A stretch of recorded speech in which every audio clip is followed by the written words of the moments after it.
Lisa Maria Kaisa was born in 1994 in a large family where her 8 siblings also grew up. It was a large but far from prosperous family. Parents were busy with their own problems and did not show love and care towards their children. Moreover, there were rumors that abuse and violence were rampant in the family. The story in question unfolded in the year 2020, at the very time when the whole world was consumed with the fight against COVID-19. In one corner of Ecuador, quietly and unnoticed, truly terrible events were unfolding. Here in the small parish of Pifo on the northeastern outskirts of Quito, the protagonist of this tragic story was born and raised. Lisa Maria Kaisa, a woman with an enigmatic gaze whose life story became a true Ecuadorian nightmare. On that unfortunate Tuesday, October 27, 2020, Lisa sent several messages to the father of her children, David. They were words full of despair because their paths with David at that time had already almost parted. In these lines, she confessed her love for him and her unexpected new pregnancy. However, in subsequent messages, Lisa wrote that life was losing its meaning for her, and the decision to terminate the pregnancy was inevitable.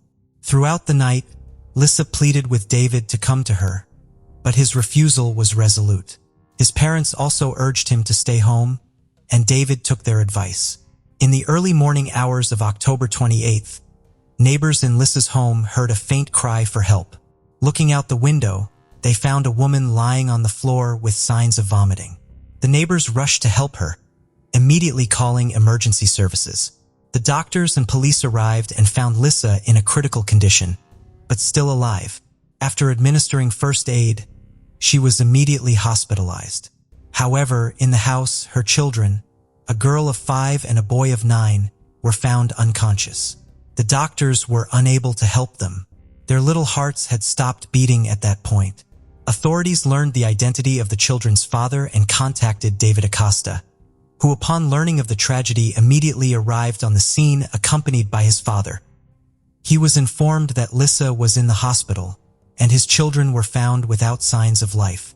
After several days of fighting for life in the hospital, Lisa finally regained consciousness. By that time, the investigators, guided by their findings, had presented the prosecutor's office with sufficiently convincing arguments to issue an arrest warrant for this mysterious woman. When she was released from the hospital, she was immediately transferred to a social rehabilitation center. The authorities insisted that Lisa undergo a psychological and psychiatric evaluation as her state of mind required further investigation as part of the upcoming trial. Lisa ended up in a rehabilitation center, and doctors and psychologists took up their work.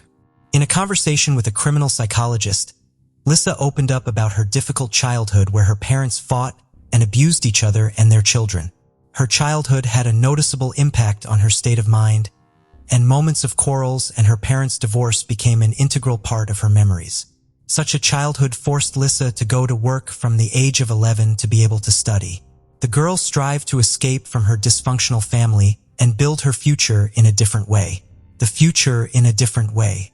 The expert report also indicated that Lisa had been abused. She talked about how, after several years of marriage, David, her husband, changed dramatically. He began to humiliate his spouse and then to raise his hand against her. He began to humiliate his spouse and then to raise his hand against her. On the day of the tragedy with the children, investigators working at the scene found several glasses with liquid residue on the table. These finds later revealed traces of epilepsy pills belonging to one of the children, as well as other chemicals requiring identification. Police officers thoroughly searched the house, and after noticing a strange odor in the kitchen, noticed a suspicious area under the utility room. They broke down the barrier and found a lifeless body wrapped in a blanket with characteristic signs of having been there for a long time. Later, further investigation revealed that the discovered body belonged to Jamie Yanchiguano, a 28-year-old who had been in contact with Lisa. Jamie had been reported missing by his family days before the gruesome discovery. According to Rosa Yanchiguano, Jamie's sister, he was last seen on October 18th. Rosa told investigators that after her brother disappeared, Lisa called several times inquiring about him. Lisa claimed to have received a text message from Jamie where he mentioned that illegal substance traffickers were holding him captive and demanding a ransom of $8,000.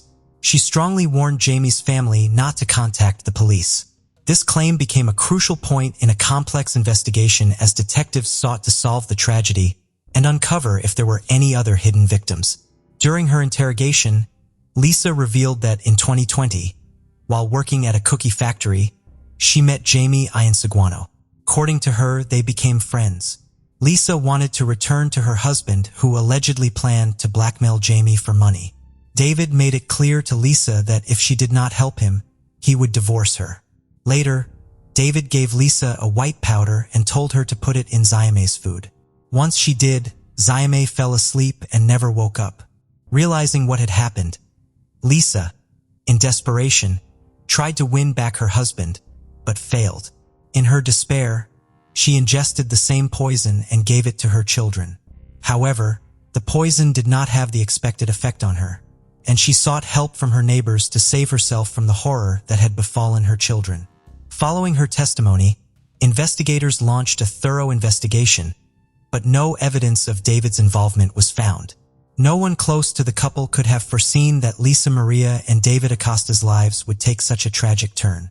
When they met, Lisa was only 16 years old and still in high school, a dreamy and romantic girl, while David was a strong and determined young man. Their friendship quickly developed into strong feelings, leading to Lisa's unexpected pregnancy. Although their families disapproved of their relationship, David's parents supported their son and welcomed Lisa into their home. In difficult times, David's family provided genuine support to the young couple, even inviting Lisa to live with them to ensure she completed high school. When Lisa turned 18, the couple got married. 2 years later, they were expecting their second child, a daughter. David's parents decided to provide the young couple with their own home, giving them an apartment where they found a corner of family happiness. However, over time, their relationship began to deteriorate. Both spouses were unfaithful, leading to mistrust and disappointment. Their once boundless love began to weaken. Lisa also complained of psychological abuse from David, prompting her to seek help from the police. Eventually, she was granted a protective order, forcing David to leave the family home. At this point, Lisa began to blackmail David, demanding money for the chance to see their children. In early September 2020, Lisa's life took an unexpected turn when her eldest son began suffering from seizures. In desperation, she took him to the emergency room at Baca Ortiz Hospital. After stabilizing his condition, doctors conducted tests and diagnosed a focal form of epilepsy, a severe condition affecting a specific part of the brain. Doctors advised Lisa to undergo further tests, including MRIs, and to consult specialists urgently. However, Lisa ignored these recommendations. A month later, her son suffered another seizure, and they returned to the emergency room. Reviewing his medical history, doctors discovered Lisa had not followed their earlier advice, failed to complete tests, and had not seen specialists, leaving her son without necessary treatment. They warned her that continued neglect could lead to legal consequences. Despite the warnings, Lisa disregarded the medical advice. A few weeks later, after her son's condition resurfaced, she called David, who was alarmed by her serious tone. She informed him that a social worker would visit to discuss. To brighten the waiting time, Lisa offered him a drink. However, as David drank the drink, he suddenly felt unwell. His condition was worsening, and the social worker had not shown up. So David decided to go home to get something to deal with his discomfort. The next morning, David woke up in a terrible state. He could barely speak because his tongue was numb. Every step caused discomfort, and his eyes hurt. His parents insisted on calling an ambulance. David was taken to the hospital where he spent several days. Tests revealed the presence of a psychoactive substance in his system. But given that he hadn't used anything of the sort, David began to speculate how this could have happened. Eventually, he speculated that perhaps someone had deliberately slipped him some substance in a public place. David was grateful for his life and realized that what had happened could have ended much worse. In early October 2020, Lisa made the decision to hire a nanny for her children. Her cousin Patricia recommended her friend Bertha, a responsible 48-year-old woman looking for work. On Monday, October 5th, Bertha arrived at the young mother's house. Lisa urged her to take a pill that she said helped prevent infection with the COVID-19 virus, an epidemic of which was at its height at the time. Claiming that it was a highly effective natural remedy, Lisa convinced Bertha to swallow the medicine and enter the house. They sat down to discuss the babysitter's childcare duties. A few minutes later, Bertha began to feel sick. She felt a headache. Her stomach began to upset, and eventually, she vomited. A short while later, Patricia showed up. It turned out that she had called her cousin repeatedly, but Lisa didn't answer, which alerted Patricia. She decided to check what had happened and immediately went to her house. Upon entering, she found Bertha lying on the couch who was practically fainting already. Lisa shared with her cousin what had happened and expressed concern. Learning that Lisa still had not called an ambulance, Patricia immediately did so herself. After a while, doctors arrived and sent Bertha to the hospital. The condition of the victim managed to stabilize. Doctors diagnosed poisoning with a toxic substance, which often happens when using various medications. Doctors decided that Bertha did not tolerate some component of the composition of the pills from COVID-19. A few months before this tragic incident, in June of the same year, Lisa's former buddy, Mark Escanto, had died of poisoning. At the time, the cause of his death had gone unnoticed. But now, given all these strange circumstances, Mark's case required additional attention. Investigators scrutinized the deceased's home and found Lisa's fingerprints on the glasses used the night before Mark's death. This fact added new evidence to the investigation, pointing to Lisa's possible involvement in the incident. But suddenly, a new accusation was made against Lisa. Her own family made a shocking report to the police. It turns out that on September 2nd, the family had a family gathering where Lisa offered to let everyone taste a drink of her own making. 7 brothers and sisters of the young woman, as well as their parents, drank the unknown drink and immediately felt sick. Fortunately, no one died, but the 56-year-old mother suffered a stroke. Lisa's father claimed that while the relatives were seeking medical attention, his daughter stole $1,300 from the house. Now the investigation included not only crimes against the children and a former boyfriend, but also an incident that jeopardized the lives and health of her own family members. As it turned out, that wasn't all. Investigators encountered another strange event. In May of that year, Jose Luis Herezo, a friend of Lisa's, was found dead in his home.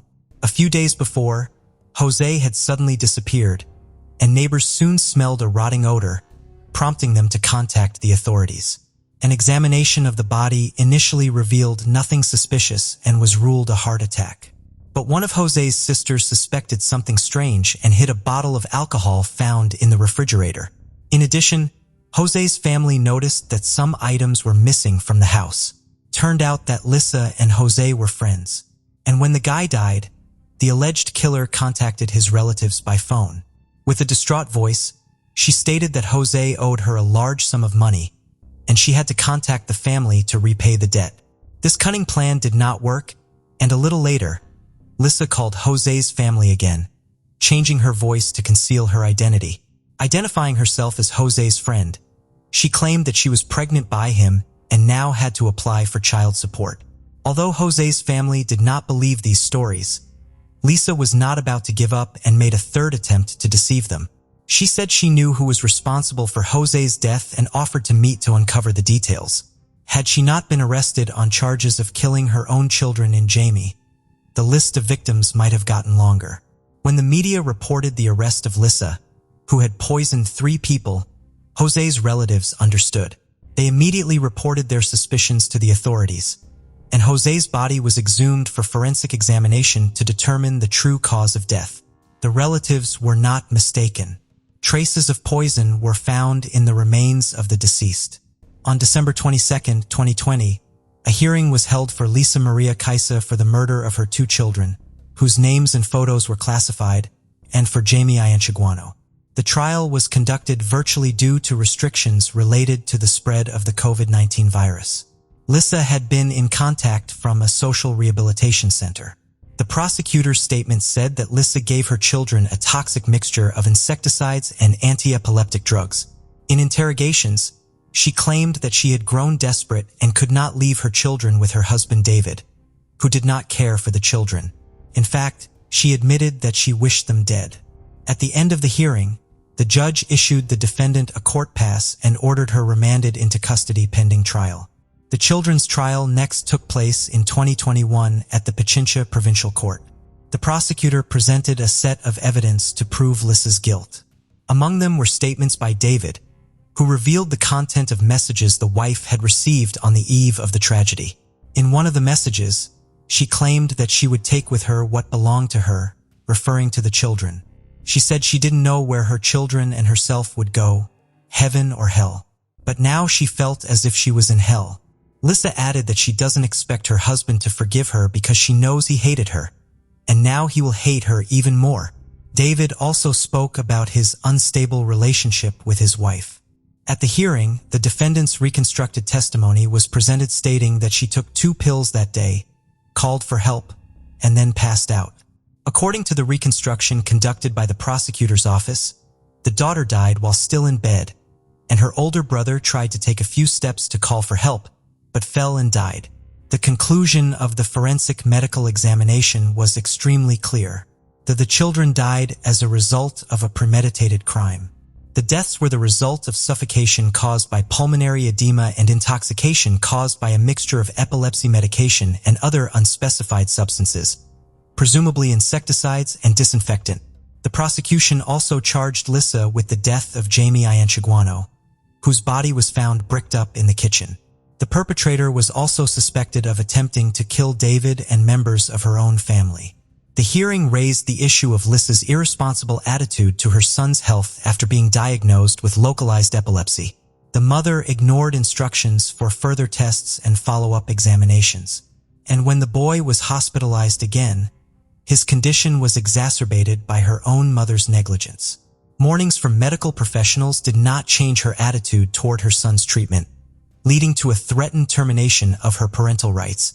Lisa's mental health investigations revealed her to be highly emotional and environmentally dependent. She sought constant attention and understanding from others and experienced severe anxiety when events did not unfold according to her plan. She also exhibited a tendency to self-harm. She attempted to say goodbye to her life at least 3 times, but was unsuccessful each time. Witnesses described her as insecure, attachment-seeking, exhibiting schizoid and erratic behavior.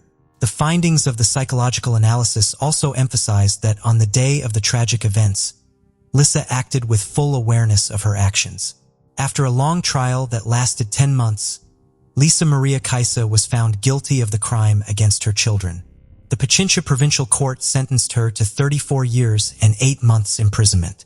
In addition to this, she was ordered to pay David a compensation of more than $20,000. It was noted in the press that Lisa remained calm throughout the proceedings and only showed emotion when her children were mentioned. The Jamie Ianchiguano murder case, which began in August 2021, appeared to be unfinished. New details were revealed during the court hearings. Lisa admitted giving her friend a white substance mixed with alcohol, but claimed she got it from David. However, the investigation proved otherwise. According to a psychiatrist who interviewed Lisa, she did not want to take Jaim's life. She wanted to intimidate his family so she could then extort money. She did demand $8,000 as ransom. Experts called the plan disorganized, which ultimately led to the crime. In addition, forensic tests revealed that it wasn't that simple. Jamie was found to have poison in his system, and the cause of death was strangulation. The body was found with a shattered rib cage and wire around the neck. Lisa claimed that after her friend died, she decided to bury him under a back room and cement him in. The store owner's testimony confirmed that Lisa bought building materials during the days of Jamie's disappearance. After the parties' arguments, the prosecutor's office requested a new trial in April 2022. At that trial, an additional charge of extortion was filed. Lisa called Jamie's relatives, claiming he was being held by a group of gangsters and demanded $8,000 for his release. The defense relied on the lack of conclusive evidence that Lisa was involved in Himi's murder. Nevertheless, she was found guilty and received a 22-year prison sentence as well as a sentence to pay $5,000 to the victim's mother. While Jamie's trial was underway, the investigation of Mark Escanto and Jose Luis Arrezo, Lisa's alleged victims, was nearing completion. Mark Escanto was 48 years old, and tests conducted after his death revealed traces of the same substance that Lisa had given to her children. In addition, Mark was found to have severe inflammation of the stomach. The family's lawyer claimed that Lisa met Mark, offered him a beer, and then put the poison in the drink. A glass with Lisa and Mark's fingerprints, as well as a swab containing the woman's DNA, was provided to authorities. Alleged motives for the murder included jealousy and money.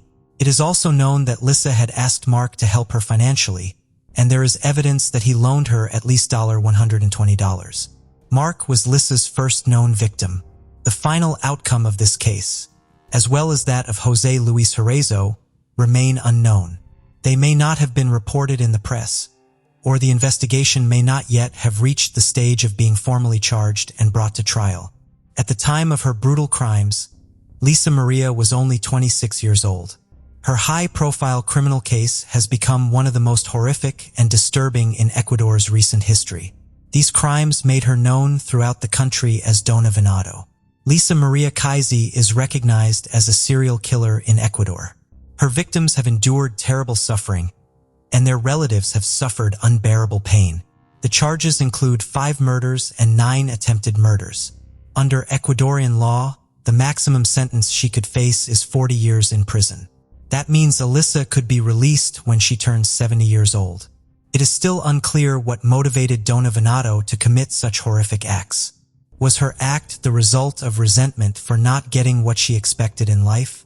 Many speculate that the motive was money, and in David's case, Lisa acted out of a lust for revenge, which led to the tragedy with her children.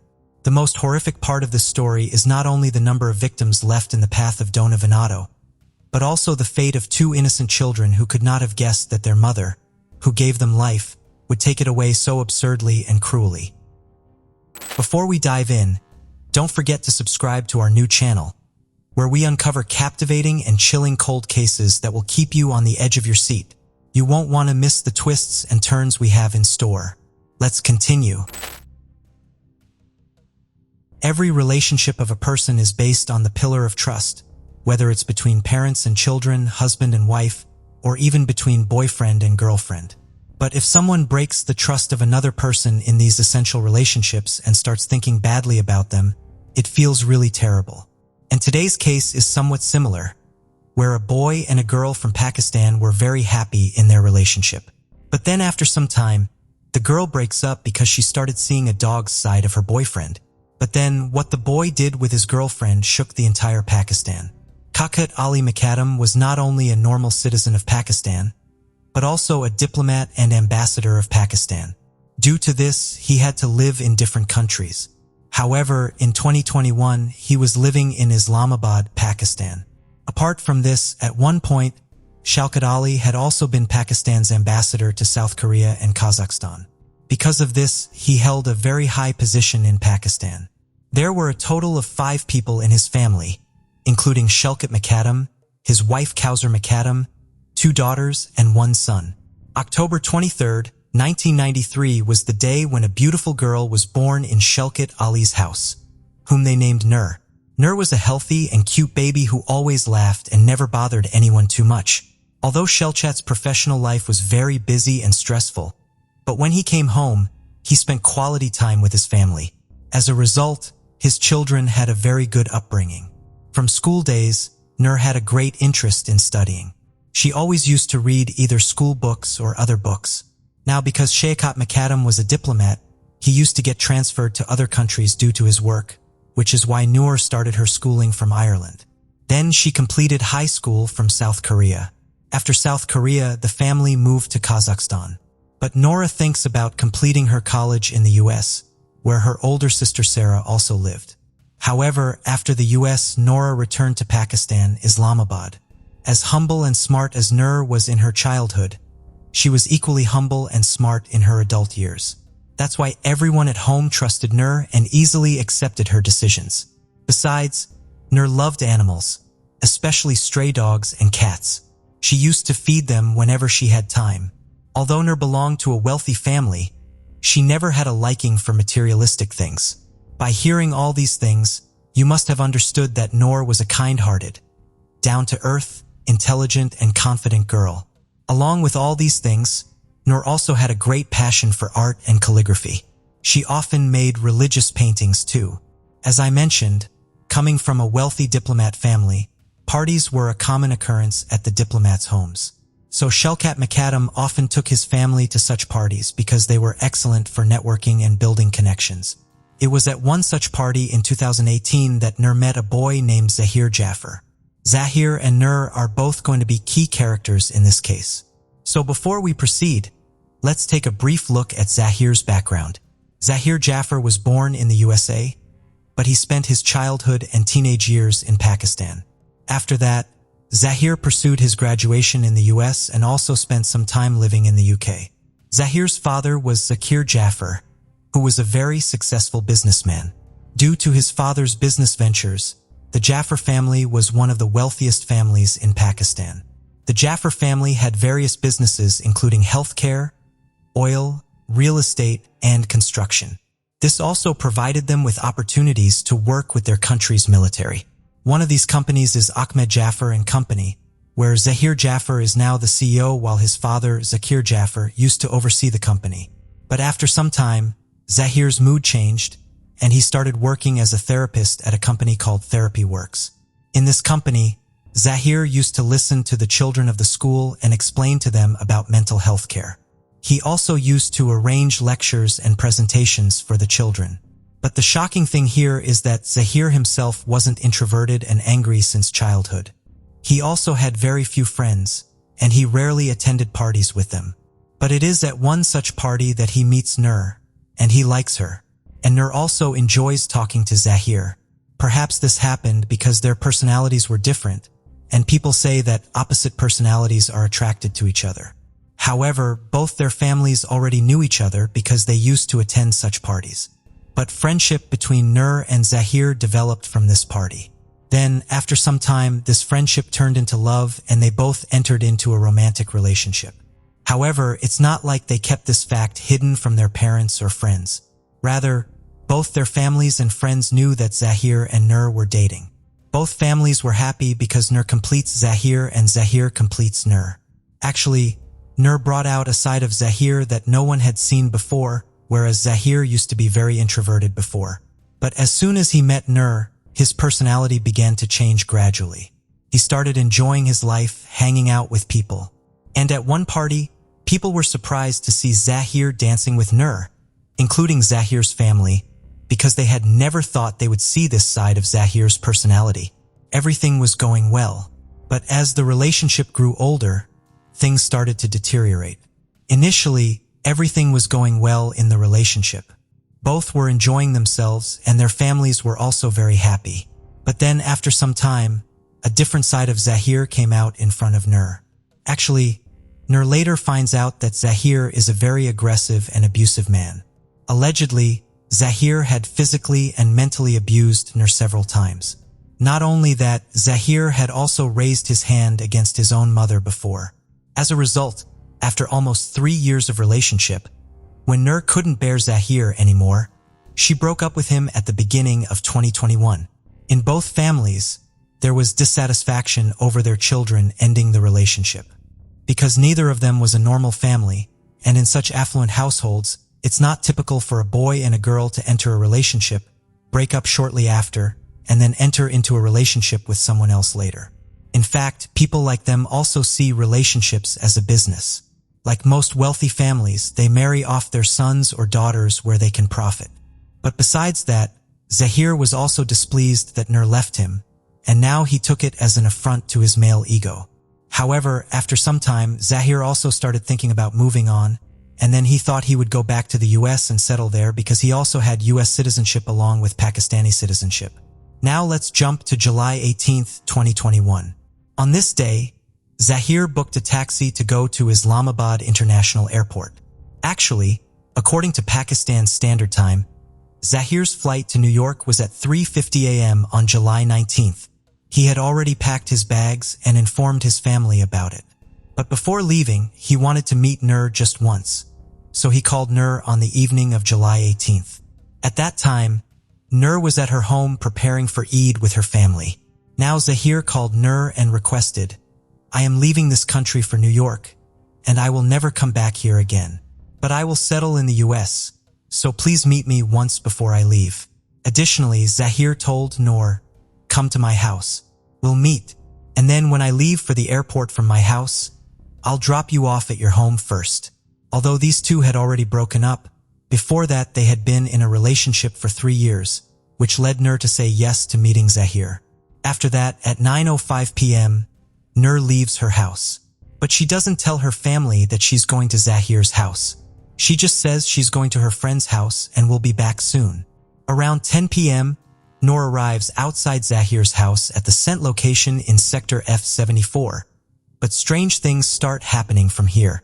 Now, as I told you, Zahir's flight was at 3:50 a.m., but between 10 and 11 p.m., Zahir calls his travel agency multiple times. Zahir called his travel agency and started asking them very strange questions like, "What would happen if I don't board this flight? Will I get my refund back? If I decide to book tickets again after 10 days, what will happen?" Sometime later, Zahir called his travel agency again and said that now I'm not canceling my ticket, but I've decided to go to the US on this flight. But let me tell you, during this time, Noor was inside his house with him. But for her, this house was a new place because she had never been here before. Afterward, the taxi that Zahir had booked to go to the airport also arrives outside Jathra's house at exactly 11 p.m. However, Zahir doesn't come out of the house for half an hour. Meanwhile, the taxi driver called Zahir 2 or 3 times, but Zahir told him to wait, saying, "I'll be there in just 5 minutes. However, at 12:07 a.m., he calls the taxi driver again and says, "My plan to go to the airport is canceled now.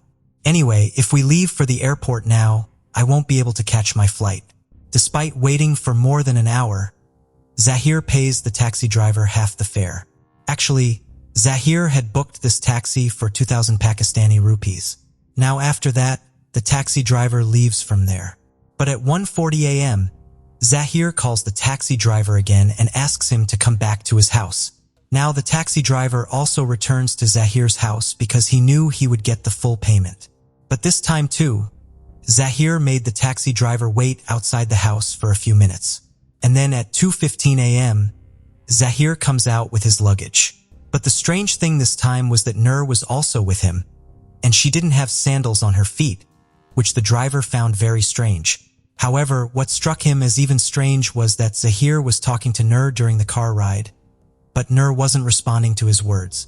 Although the driver didn't pay much attention to this at the time, halfway through, Zahir told the driver, "Now take the car back towards home anyway.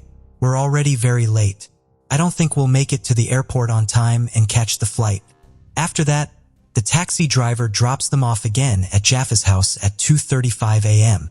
But as soon as Noor got out of the taxi, Zahir pulled her inside the house. According to the taxi driver's statement, he felt like Noor wasn't supposed to go back inside the house with Zahir, but Zahir forcefully took her inside. Then on July 19th, Noor stayed at Zahir's house the whole day, and then July 20th arrived, which was the day of Eid. Noor had come to Zahir's house to meet him on July 18th at 9:05 p.m. But now it had been more than 24 hours, and Noor's father and mother had returned home after shopping for Eid. But when they find out that their daughter has been missing from home for 24 hours, at 12:57 a.m. on July 20th, Shaukat Mukadam texts his daughter asking her where she is. However, Noor doesn't reply to that text message. Then at 5:48 a.m., Noor's mother messages her, and 2 family friends also call Noor, yet there is no response from Noor. This causes worry for Noor's parents, and they were about to inform the police about it. But at 10:43 a.m., Noor sends a voice recording to her mother. However, the contents of that recording were never made public, but it was the last time Noor's mother, Kosar Mukadam, heard her daughter's voice. But after sending the voice message, another strange thing happens. Zahir immediately calls Noor's mother from his own phone and tells her that Noor is not at his house, trying to prove that he hasn't even seen Noor. Then from 1 p.m. to 7 p.m. that same day, Zahir repeatedly calls his father Zakir Jaffer. However, at around 7:10 p.m., Noor is seen on CCTV cameras. But by that time, her condition was very bad, and it seemed as though Zahir had tortured her severely. In the CCTV footage, Noor is seen jumping from the balcony of Zahir's house on the first floor and falling directly onto an iron grill. This caused her to sustain an injury to her abdomen, which is why she is seen holding her stomach in this clip. She was actually distressed by Zahir's harassment and wanted to leave the house. However, the security guard closed the gate, and meanwhile, Zahir also jumps from the balcony to catch Noor and brings her back inside. But as he was bringing her back, Noor falls down, but Zahir drags her inside. Now, I should tell you that it wasn't just Zahir and Noor inside the house. There was also a security guard, a cook, and a gardener, but none of them helped Noor. In fact, from July 18th to July 20th, Noor attempted to escape from this house 6 times. But each time, one of Zahir's servants informed him, and Noor was always caught. But this time, because of Noor's attempt to escape, Zahir becomes very angry. After bringing Noor back inside, he calls his father once again around 7:30 p.m. But since then, Zahir didn't call anyone for 30 minutes because in the meantime, Zahir first attempts to shoot Noor with his handgun. But as soon as he presses the trigger, his gun jams. However, even after that, Zahir doesn't stop wanting to kill Noor. It was already in his mind. So he takes out a Swiss knife and starts stabbing every part of Noor's body. Meanwhile, Noor scratches Zahir's face and arms with her nails. But after some time, Noor's condition deteriorates so much that she faints. Noor was unconscious, but even then, Zahir kept stabbing her with the knife. Afterward, he grabs Noor by the throat and keeps squeezing until Noor's last breath is gone. Later, Noor's post-mortem report reveals that she died due to lack of oxygen. But before killing Noor, Zahir ripped her several times. But Zahir didn't stop there. After Noor's death, he pulled out his knife and started cutting Noor's throat. And finally, he severed her head from her body. After killing Noor, Zahir quickly calls his father and friends saying, "Thieves have broken into our house, and I need help." At the same time, some of Zahir's friends head towards his house. However, Zahir's father wasn't there. That's why he called the CEO of the company where Zahir worked, named Therapy Works, and said, "Quickly go to my house and save my son at any cost." In reality, Zahir's father, Zakir Jaffer, called the CEO of that company because they needed to erase all evidence of Noor's murder by going to Zahir. Moreover, the CEO of the company had to comply because Zahir's father was funding the company. Around 8:30 p.m., Tahir Zohour, the CEO of Therapy Works, arrives outside Zahir's house with his 6 employees. Additionally, some of Zahir's friends were also present. However, the door of Zahir's house remained closed, so Tahir took a ladder and, with his employees, entered through the window on the first floor. But as soon as they reached the first floor, Zahir attacked one of the employees with a knife, piercing through his chin and tongue. Zahir was extremely angry at that moment, so 5 to 6 people quickly grabbed him to control him. After this, Zahir's hands were tied behind his back, and ropes were also tied around his feet. But as soon as the people went inside Zahir's room from the balcony, they were stunned. In fact, there was blood everywhere on the floor, even on the walls of the room. Then they saw Noor's body in the center of the room, but her head was 3 feet away from her body. Now everyone inside the room was astonished to regain control over Zahir and after seeing Noor's dead body. But in the meantime, the neighbors were also quite alert because when Zahir was being caught, he was screaming a lot, which made his neighbors call the police. After that, the police arrived there, and then on July 20th, around 10 o'clock at night, the police called Mukadam to inform him that his daughter had been murdered. Hearing this sad news, Mukadam's family home was engulfed in mourning because their youngest and dearest daughter was no longer in this world. But Noor's family knew who had done all this, and now they wanted to punish Zahir according to Pakistan law, meaning the death penalty. After that, the police arrested Zahir, but now they were worried about how Zahir would confess his crime. But Zahir did something very strange here too. As soon as the police caught Zahir, he confessed in a short while that he was the one who had killed Noor, and he had done so because he loved Noor very much. He had even proposed marriage to Noor, but she had rejected his marriage proposal and later broke up with him. This hurt Zahir's ego, so he booked his and Noor's one-way tickets to New York for July 19th. But before this, Zahir had decided that if Noor agreed to go to New York with him, they would get married and settle in New York. But if Noor didn't agree, he would kill her. However, from July, Zahir tried to convince Noor for marriage. But when Noor refused to marry him, Zahir finally assaulted her very brutally. Although all the servants in Zahir's house knew what Zahir did with Noor, none of them tried to stop him even once, not even daring to call the police because they were afraid that if they did, Zahir would not spare them.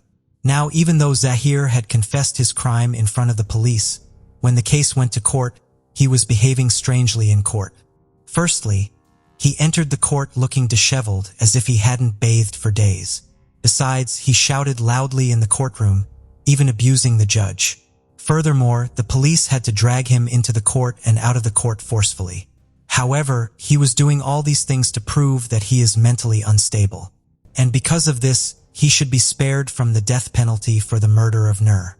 If it were proven that Zahir is mentally unstable, then firstly, his punishment would be reduced. And secondly, he would escape the death penalty. Actually, Zahir had schizophrenia, and he wanted to take advantage of it by telling the court that he is mentally unfit. Actually, schizophrenia is a serious mental illness in which a person is mostly lost in the world of imagination and knows very little about the real world. Because of this, he often behaves strangely. But when Zahir's medical examination was done, the report clearly stated that Zahir is mentally fit, and whatever he did with Noor, he did it consciously. But this made it clear that Zahir was an abuser and an aggressive person. Besides, there were many harassment cases against Zahir in both the US and Pakistan. In this case, during the ongoing trial in court, the entire Pakistan raised its voice for justice for Noor. Rallies and marches were held every day. As a result, on February 24, 2022, Noor received justice, and Zahir was sentenced to 2 death penalties. One for physically assaulting Noor and the other for her murder. Additionally, his 2 house staff, Iftikhar and Muhammad Khan, were also sentenced to 10 years in jail. Looking at the photos, you wouldn't know much, but Zahir was a powerful, tall, and aggressive man with whom a sweet and innocent girl, Noor, spent almost 48 hours. And those 48 hours were nothing less than hell for her. So with this, the Noor Mukadam murder case comes to an end right here. The case of Nancy Paula Reyes Gors. What led to the crime against the pregnant woman and what became of the child? The quest for personal happiness and a better life can be long, fraught with difficulties, and doesn't always yield the desired outcome. Many people are drawn to other countries or even the other side of the world in these pursuits. But sometimes, instead of finding the expected happiness, they encounter only pain, deep disillusionment, or even death. In the pursuit of dreams and overarching goals, it is crucial to remain aware of the people around us. The story of a young Guatemalan woman named Nancy Paula Reyes Gors has become one of the most resonant cases in Spain in recent years. The mother of 2 left Central America to cross the ocean in search of employment that could provide her daughters with a decent life and assist her elderly parents. Unrecognizable bodies were found with difficulty in desolate and nearly impassable areas. At the time of her crime, she was 4 months pregnant, and the perpetrator was someone Gors had hoped to share her life with. Challenging life in Guatemala. Little is known about the early years of the woman named Nancy Paula Reyes Gors. She was born on April 13, 1991 in a small village named Granados in the Republic of Guatemala. Nancy was the second of 5 children in a very poor family. Her parents, Jorge and Prudencia Gors, struggled to make ends meet. Despite this, they did everything possible to ensure their children received a good education and could live better than they did. After finishing school, Nancy was able to enroll at the university in the city of Villanueva, where she studied business administration and document management. She was a diligent student and graduated with honors. However, despite her academic achievements, significant career prospects did not follow. She worked as a cashier in a large supermarket during her studies and later was promoted to administrator. But her career progression stalled there. During her university years, Nancy lived in an unregistered marriage with a young man whose name is not mentioned in public records, with whom she had 2 daughters. Unfortunately, this relationship did not lead to a long-term commitment, and the couple separated. The father of the girls subsequently lost interest in the fate of his children and did not provide any financial support. Decision to relocate. Nancy continued to live in her parents' house, now with her own daughters, working at the supermarket and seeing no future prospects. The family barely had successfully and settled well. Inspired by her sister, Nancy decided to radically change her life too, but she chose to relocate to Europe, settling on sunny Spain. At that time, she didn't even have enough money to buy a one-way plane ticket, let alone funds needed for initial expenses. For several years, Gors worked diligently, saving enough money to finally make her dream come true in the summer of 2018. In July, she bought a ticket to Madrid and promised her parents that she would keep in constant contact so they wouldn't worry about her. She planned to find housing and a job upon arrival. She carried a few €1,000, enough to rent a room, cover food, and the most necessary items until she could secure a steady income. At the time of her departure, Nancy was 27 years old, and her daughters, who stayed with their grandparents in Guatemala, were 7 and 5 years old. Nancy didn't stay long in Madrid. After living in Barcelona for some time, she moved to the city of Ciudad Real, the center of the Spanish province of the same name.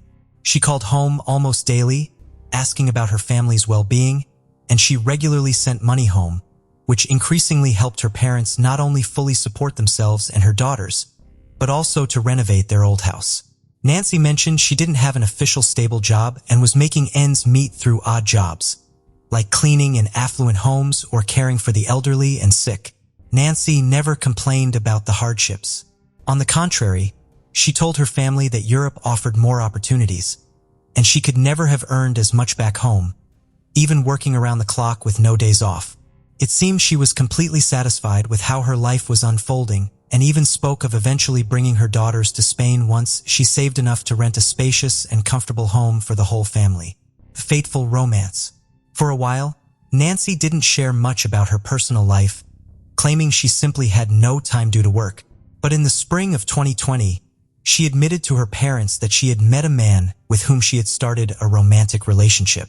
His name was Carlos Andres Bustamante, and they had met by chance while Gors was looking for new rental housing. As they resolved this issue, the couple grew closer and eventually started living together. Carlos was a year older than his beloved and, at the start of their relationship, did not have a steady income, surviving on random small jobs.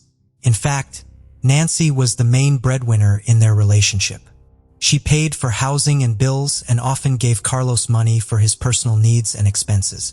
However, she never complained to her family about this, so her parents were confident that everything was fine, and their daughter had met a good man with whom she lived in love, harmony, and abundance. By that time, Nancy's 2 younger brothers had also moved to Spain with whom she kept in touch. She was particularly close to Dennis, the youngest brother, who had even met Carlos personally and found him likable. At the June 2020, Nancy and Carlos decided to move to the resort city of Santander, located on the Atlantic coast. In a phone conversation with her family, Nancy mentioned that the climate was warmer and better there, and she saw more job prospects. However, at that time, certain difficulties began to appear in her relationship with Carlos, which he tried not to discuss with anyone. Bustamante turned out to be jealous, temperamental, and quite cruel. Moreover, he lacked any career ambitions and was completely satisfied being supported by a woman. Most alarmingly, he abused alcohol and occasionally indulged in forbidden substances, although he constantly tearfully promised to quit and find a stable job.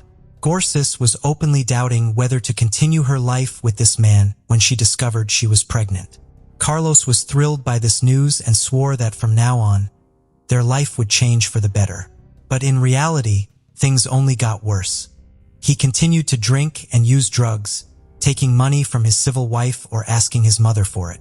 Moreover, he began to physically abuse Nancy, something she tried to keep from everyone. Alarming signals. On the evening of August 12th, while Nancy was video chatting with her parents, they suddenly heard Carlos loudly shouting and berating their daughter, demanding to know who she was talking to. He didn't believe her when she said she was speaking with her mother and snatched the phone from her hands. After verifying the truth by looking at the screen, he simply threw the device onto a chair and walked away. The next day, the situation repeated itself. Carlos again grabbed the phone from Nancy's hands while she was talking to her parents and daughters. He demanded to see who she was speaking with, insulted her, and even threatened harm. A frightened Nancy later explained to her relatives that her partner was just overly jealous and tried to reassure them that everything was fine. Her parents, however, tried to persuade her to contact the police, but she insisted that she could handle the situation herself. However, on August 17th, during a candid phone conversation with her sister, Cortez ominously stated that if anything happened to her or if she suddenly died, Carlos would be solely to blame. Her words were chilling, but she did not elaborate further, only asking her sister to take care of her children if needed. This was the last time her sister heard Nancy's voice. Mysterious disappearance of the pregnant woman. On August 20th around 2 in the afternoon, Nancy sent a text message to her father promising to call later that evening. But she never did, nor the next day, which was unusual for her. She also did not respond to calls from her family, prompting them to try contacting Carlos, but he did not answer his phone either. Since the couple had recently moved to Santander and had no friends there, and Nancy's brothers were on the other side of the country and couldn't quickly arrive to check on her, the situation was alarming. A few days later, a strange message came from Carlos's phone stating that he and Nancy had argued and decided to split up. Allegedly, she had packed her things and left in search of a separate apartment, was ignoring his calls, and he had no idea where she might be. Her brothers then suggested that Carlos should immediately come to Ciudad Real so they could go to the police together and file a missing person report. Carlos readily agreed, but as expected, he never showed up, did not file the report. And on top of everything else, he too stopped communicating with the Gors family. Mother knew everything. The relatives of the missing woman themselves contacted the police to report her disappearance. Meanwhile, through Nancy's friends, her brothers found the address of Sandra Bustamante, Carlos's mother. When they visited her, introduced themselves, and explained the situation, she unexpectedly broke down in tears, confessing that she had suspected her son could do something terrible to his partner, but she did not elaborate on the details. Sandra also had no idea where her son and future daughter-in-law were. Carlos wasn't answering her calls, but only sent brief messages asking her not to ask questions and to give him some time. She liked Nancy, but knew her son too well and understood what he was capable of. The next day, Sandra was called in for questioning at the police station. Law enforcement wanted to discuss the disappearance of her would-be daughter-in-law and to find out the possible whereabouts of Carlos. She shared with the officers what she had already told the girls' brothers the day before and showed them a lengthy text message that Nancy had sent her a couple of days before she vanished. According to Gors, he would spend it all on alcohol and banned substances under the influence of which he became very aggressive and cruel. He had no desire to find a job or battle his addictions, and his behavior became increasingly threatening, prompting the pregnant woman to consider leaving him. She ended her message by saying it was better to end things now before anyone got hurt. Another disturbing detail also came to light. It turned out that Carlos had several prior convictions for causing bodily harm, and one of his first victims had been his own mother, whom he had brutally beaten when he was just a 17-year-old teenager. At that time, he had gotten off with probation, but later, after leaving his family home, he had served short terms for assaulting women with whom he lived and tried to form relationships, the oldest profession. The investigation was just beginning, but in the first few days, many curious details emerged that indicated this union was doomed from the start. In addition to Carlos being an aggressive, unemployed drug addict with a criminal record and suffering from uncontrollable bouts of rage, friends of Nancy revealed something interesting about her as well. It turned out that the woman was not merely a housekeeper or caregiver, as she had told her parents, because cleaning houses and caring for the elderly would never have brought in as much money as she was sending home every month.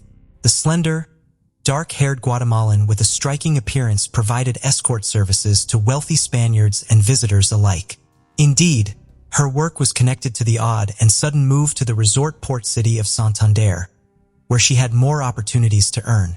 Carlos knew about his beloved's occupation, and initially, he was fine with it since she fully supported them both, eliminating the need for him to find work himself. However, when she became pregnant, he began to lose his mind. Firstly, he was tormented by doubts about whether he was the father of the child, suspecting it might be one of Nancy's clients. Secondly, she continued to work even in her condition, and Bustamante was insanely jealous. He alternated between forbidding her to meet and talk with other men and forcing her to work when they ran out of money to live on. The money that the man took from his mother, he spent exclusively on himself and his vices. Horrific discoveries. In a rented apartment for nearly a week, there had been no known whereabouts of Nancy and Carlos. Carlos had been in touch, but only responded with messages and never disclosed his location. Surprisingly, it wasn't until August 26 that police finally obtained a warrant to search the couple's vacant rental apartment in Santander. What they found there was truly shocking and left no doubt that Nancy was no longer alive. Blood traces were found virtually everywhere in the apartment. Some attempts had been made to clean them up, but for the most part, they were visible even to the naked eye. In the clogged drains of the bathroom and toilet, fragments of bones, hair, as well as pieces of skin and internal organs were discovered. Forensic analysis confirmed that all belonged to the missing woman, although her remains were not found in the apartment.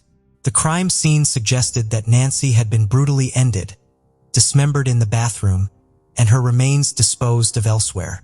Carlos immediately became the prime suspect in the case. He remained unreachable, and his whereabouts were unknown. Also found in the apartment was a package from a small hatchet purchased at a local hardware store. The tool itself was not found, but Carlos Bustamante's clear fingerprints were on the package. Security footage from that store showed that on August 20th, Carlos bought the hatchet, a pair of sturdy rubber gloves, and large trash bags. At a market near their home, he purchased a small cart from an elderly vendor who immediately recognized the suspect from a photo shown to him. Arrest and search for the body. The day after the grim discoveries in the apartment, an unsuspecting Carlos unexpectedly turned himself in at a police station in Madrid. Trying to accede, he left town in a fit of emotion and was unaware of any subsequent events involving Nancy. He suggested that someone might have attacked her when she returned to the apartment to gather her belongings. Carlos's version sounded far-fetched, especially after police found his fingerprints on the hatchet's packaging. In the following days, nearby wastelands, sewer systems, and the coastline were thoroughly searched with the help of divers, but no trace of Nancy was found. The police then decided to track all of Carlos' movements from August 20th to the 26th using his mobile phone signals. It turned out he had spent 3 days traveling along the coast and had also visited the cities of Bilbao and Burgos before heading to Madrid. It was clear that Carlos was trying to cover his tracks, but it seemed unlikely that he would travel around the country with a dismembered body, leading authorities to continue their search in Santander. Street surveillance footage showed that on the evening of August 20th, he walked toward a large natural forest park. He returned to the apartment late at night and then went out again, this time with a cart filled with oddly shaped bags. There were few cameras in the park itself, so once Carlos entered the wooded area, he disappeared and later reappeared with the same cart, which was now much lighter. He then headed toward the railway tracks, beyond which was a steep cliff overgrown with bushes. From there, he returned much lighter, giving law enforcement a clear indication of where to look for the body. Where is the child? It wasn't until September 16th that bags containing highly decomposed human remains were found in thick underbrush on the hillside. These remains were identified as those of the missing Nancy Gors, divided into 20 parts with a hatchet. According to security camera footage, everything Carlos transported in the cart was recovered, but something was still missing. Nancy, as we recall, was 4 months pregnant, yet her fetus was not found in any of the bags. The condition of the victim's genitals and lower abdomen showed merciless mutilation with a knife and hatchet, indicating that the perpetrator likely extracted the fetus and disposed of it separately from the mother's body. Carlos consistently denied his involvement, gave conflicting statements, and continued to try to shift the blame onto an unknown assailant. However, Traces of the victim's blood were found on his clothing and shoes, which he attempted but failed to completely wash off. Despite Bustamante's refusal to admit guilt, investigators were able to piece together the chain of tragic events and the full scenario of the crime.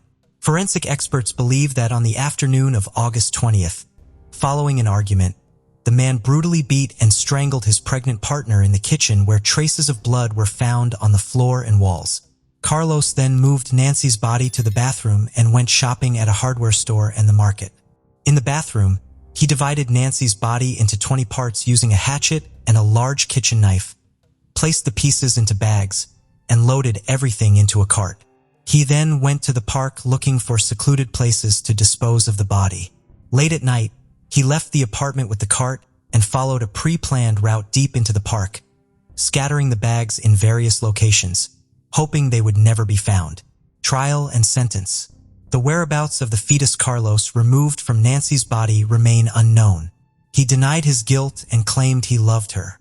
From the time of the gruesome crime until his arrest in Madrid, Bustamante lived off the money he stole from Gors, which he spent daily in bars across various cities.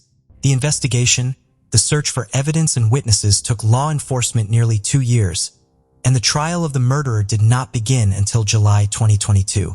In November of the same year, Carlos was found guilty of the premeditated brutal murder of Nancy and her unborn child, as well as the dismemberment and desecration of her body. However, many considered the sentence handed down to the murderer to be too lenient. Bustamante was sentenced to 25.5 years in prison, and he was also ordered to pay financial compensation of 150,000 euros to the parents and daughters of the deceased woman.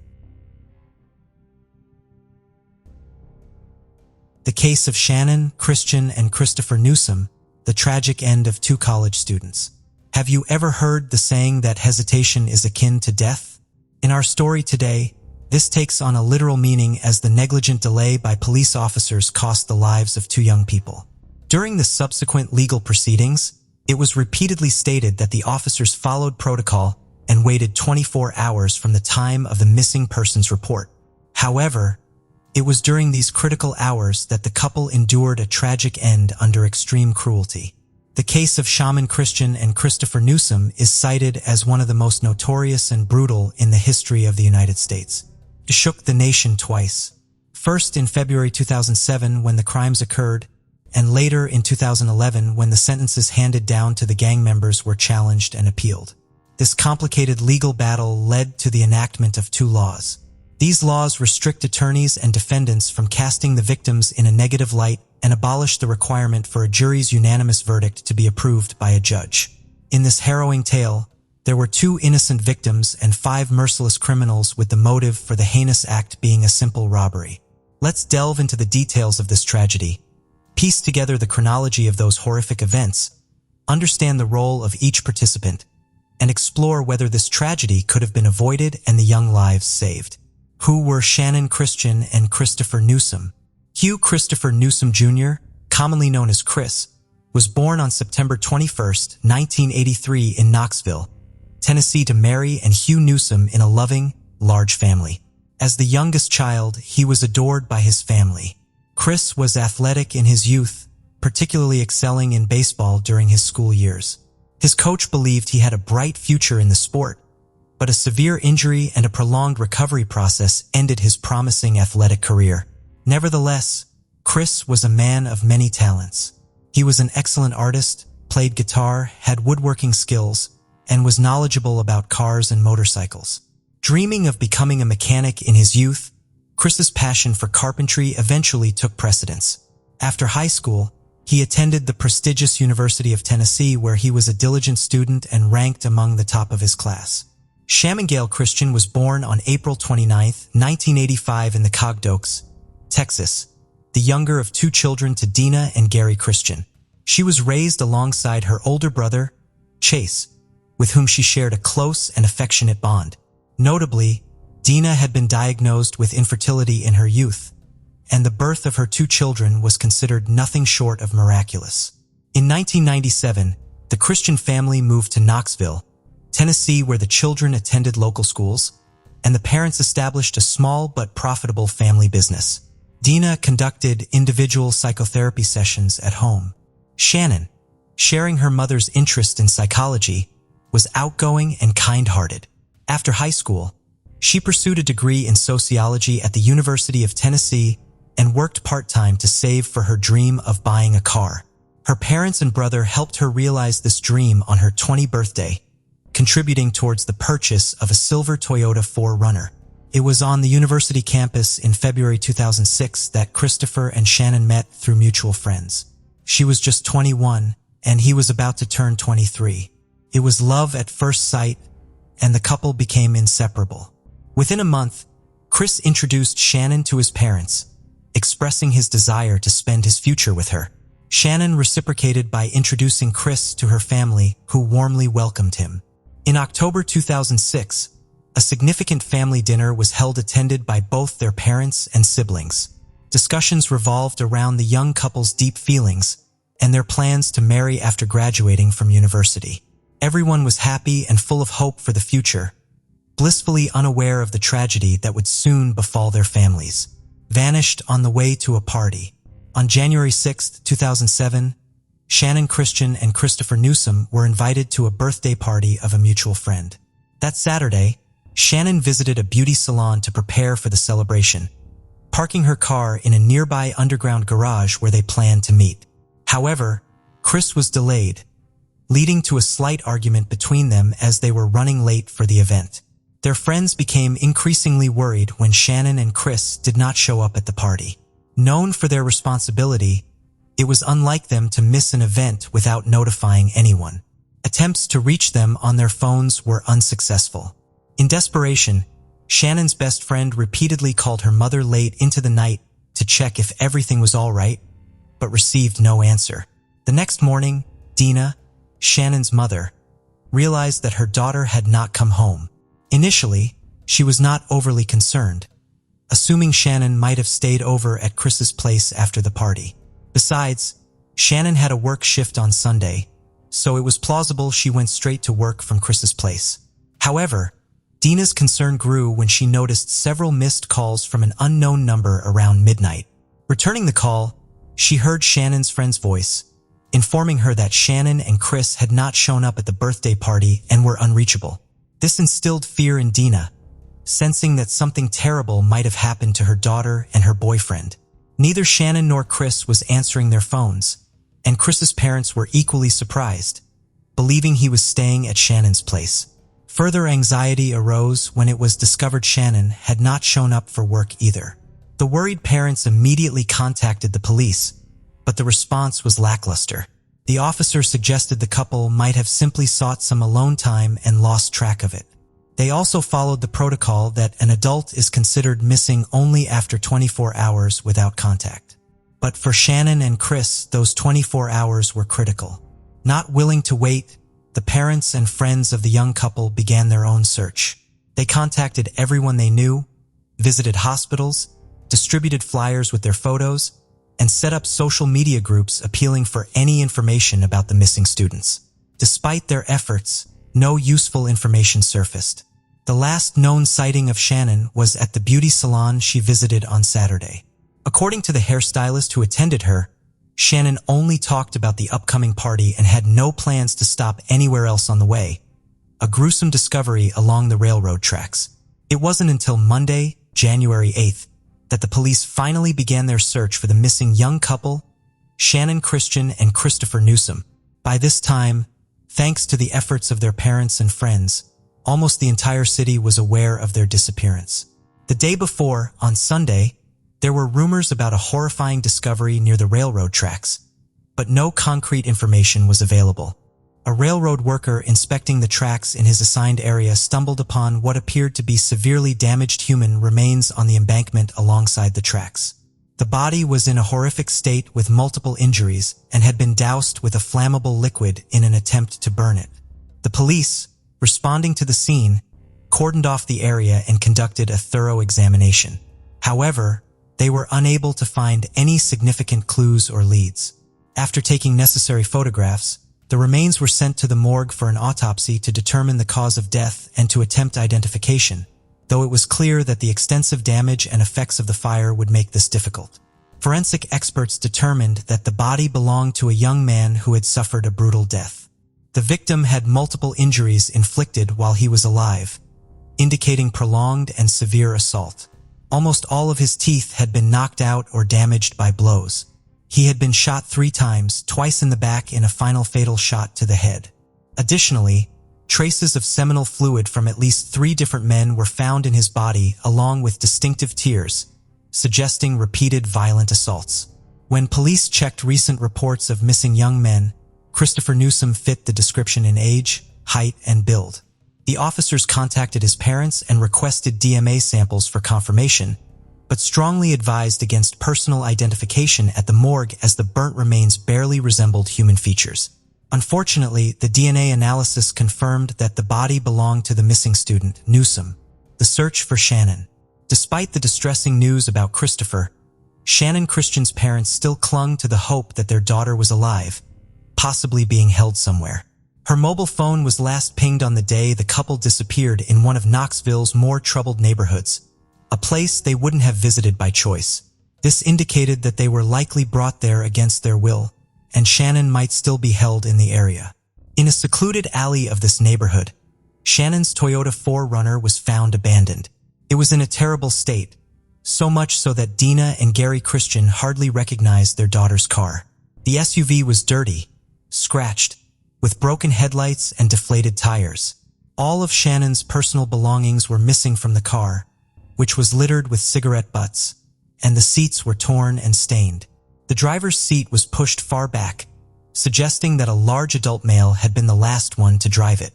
A crumpled envelope with the address 2316 Chipman Street was found on the floor between the seats, likely dropped by the perpetrator.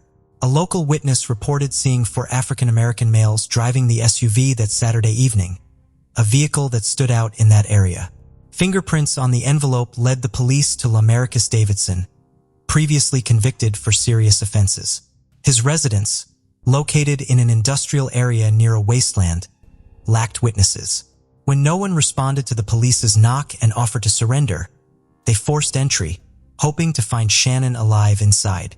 Inside the house, they found Shannon's purse, a stuffed toy from her car, as well as Christopher's headphones and baseball cap, a knife with blood traces torn and blood-stained fragments of women's clothing, and Shannon's lifeless body were discovered in the house's trash chute system hidden under dirty sheets. She was bound in the fetal position and wrapped in 5 trash bags. Experts later concluded that she likely passed away in the early hours of Monday, January 8th. This tragic finding suggested that if the police had begun their search immediately after the missing persons report, rather than waiting for 24 hours, Shannon might have been saved. A horrific state of suffering. The condition of Shannon Christian's body was a horrifying sight even for seasoned forensic experts, as there was not a single untouched area on her. Shannon was covered from head to toe with bruises, abrasions, cuts, and cigarette burns. The numerous tears and injuries to her genital area, as well as her oral cavity and throat, indicated that she had been subjected to multiple assaults by several men. Shannon sustained a serious head injury and internal bleeding in the abdominal area, likely resulting from being kicked. Furthermore, the merciless assailants inflicted several penetrating, though not fatal, stab wounds on her and extinguished dozens of cigarettes on her skin. In a brutal attempt to destroy DNA evidence on her body, the perpetrators doused her with household bleach, paying particular attention to bleeding wounds and her genital area. She was also forcibly made to ingest bleach. After these torturous acts, Shannon, still alive, was wrapped in 5 trash bags and then shoved into a household trash chute covered with sheets and rags. She slowly suffocated and bled to death, helplessly trapped with no chance of escape or calling for help. 5 merciless perpetrators. Lamarcus Davidson, in whose house the mutilated body of Shaman Christian and personal belongings of the deceased Christopher Newsom were found, was immediately declared a fugitive. The police also tracked down another suspect, Eric Boyd, whose traces were found at the crime scene. Boyd was apprehended on January 11th without resistance and agreed to cooperate with the investigation, claiming he wouldn't go to prison for crimes he didn't commit. Boyd revealed that Davidson was hiding in a vacant house listed for sale and personally led the police to the location. Davidson, unprepared for this turn of events, was caught off guard and offered no resistance. Notably, at the time of his arrest, Davidson was wearing sneakers that had belonged to the deceased student. During interrogations, Davidson tried to minimize his role, portraying himself as a victim. He claimed that the couple had come to his house looking to buy banned substances, but were caught up in a conflict with his acquaintances. Davidson insisted that he left to avoid involvement, and the subsequent brutal acts occurred in his absence. Further interrogations revealed 3 more individuals involved in the case: Davidson's friend, George Thomas, his half-brother, Latalvis Cobbins, and an 18-year-old woman named Vanessa Lynn Coleman. Once all 5 suspects were in custody, they were placed in separate cells and interrogated individually. Each tried to deflect blame onto the others, inadvertently revealing details of the heinous crime. Their fragmented accounts helped piece together the event's chronology and each perpetrator's role in the brutal act, a timeline of tragic events. Lamarcus Davidson, who had been released from prison on parole just a few months before these events, was desperately in need of money. He was involved in the sale of banned substances and urgently required a vehicle to deliver these to his customers. Davidson decided to steal a car from an underground parking lot known for its lack of surveillance cameras and headed there with his accomplices. Tragically, at that moment, students Shannon and Christopher were in the parking lot arguing over Chris's delay. The criminals, deciding to leave no witnesses, forced the couple into the trunk of a car at gunpoint. The pair was taken to Davidson's house where they were brutally beaten and repeatedly assaulted. After midnight, a barefoot and undressed Christopher was again forced into the trunk and taken to the railroad tracks. He was ordered to walk on the stones before being shot twice in the back. His torment was ended with a final shot to the head. His body was then doused with a flammable liquid and set on fire in hopes of destroying any evidence that could lead to the perpetrators. Having dealt with Newsom, the criminals returned to the house where Shannon remained bound. She endured horrific cruelty the next day, leaving her without a single uninjured area on her body. The sadists concluded their torture by dousing her with bleach and packing her, still alive, into plastic trash bags, where she slowly suffocated. The exact moment when young Vanessa Coleman joined the group was unclear. During interrogations, she claimed to be a hostage herself, participating in the torture out of fear for her life. However, Boyd indicated that Coleman was Davidson's girlfriend and willingly participated in the events, even taking some of Shannon's jewelry and mobile phone. Further, a personal diary found at Vanessa's home contained her descriptions of the horrors at her boyfriend's house, which she referred to as an exciting adventure. The initial trials and sentences. During the investigation, it was established that Lamarcus Davidson, born in 1981, was the leader of the criminal group and the primary instigator of the brutal acts against the innocent victims. Davidson tried to deflect blame and downplay his role in the atrocities, attempting to shift responsibility onto the deceased themselves. Davidson claimed that the couple came to his house to buy banned substances and later suggested engaging in rough intimacy with him and his friends, a situation he said spiraled out of control. Remarkably, the defendant's lawyers latched on to this version, attempting to tarnish the reputations of the deceased in court. The parents of the victims later expressed immense emotional anguish over these claims. Nevertheless, Davidson was found guilty on 40 counts, including assault, kidnapping, robbery, and particularly cruel and premeditated termination of life, among others. The jury unanimously decided that Davidson deserved the death penalty for his heinous acts. Latalvis Cobbins, born in 1982, faced the death penalty for his role in the torture, assaults, and involvement in the termination of life. However, he was ultimately sentenced to life imprisonment without the possibility of parole. George Thomas, born in 1983, received a similar life sentence for his involvement in the same crimes with no chance of release. Eric Boyd, considering his cooperation with the investigation and assistance in capturing Davidson, was sentenced to 18 years of imprisonment. The relatives of both victims found this sentence outrageously lenient. As for Vanessa Coleman, born in 1988, the only female participant in the atrocities, the investigation proved her involvement in the torture, assaults, and in Shannon's tragic end. She was sentenced to 53 years in prison. Overturned verdicts and new hearings in 2011 while the criminals were serving their sentences and Davidson awaited execution. The case took an unexpected turn. The presiding judge resigned, admitting to a substance dependency. His ability to conduct trials was questioned, and his verdicts over the last 2 years were annulled, leading to new hearings, including the case of Christian and Newsom. A new judge scheduled hearings for all 5 individuals involved in the student's tragic end. After the retrials, Davidson's sentence remained unchanged: death penalty.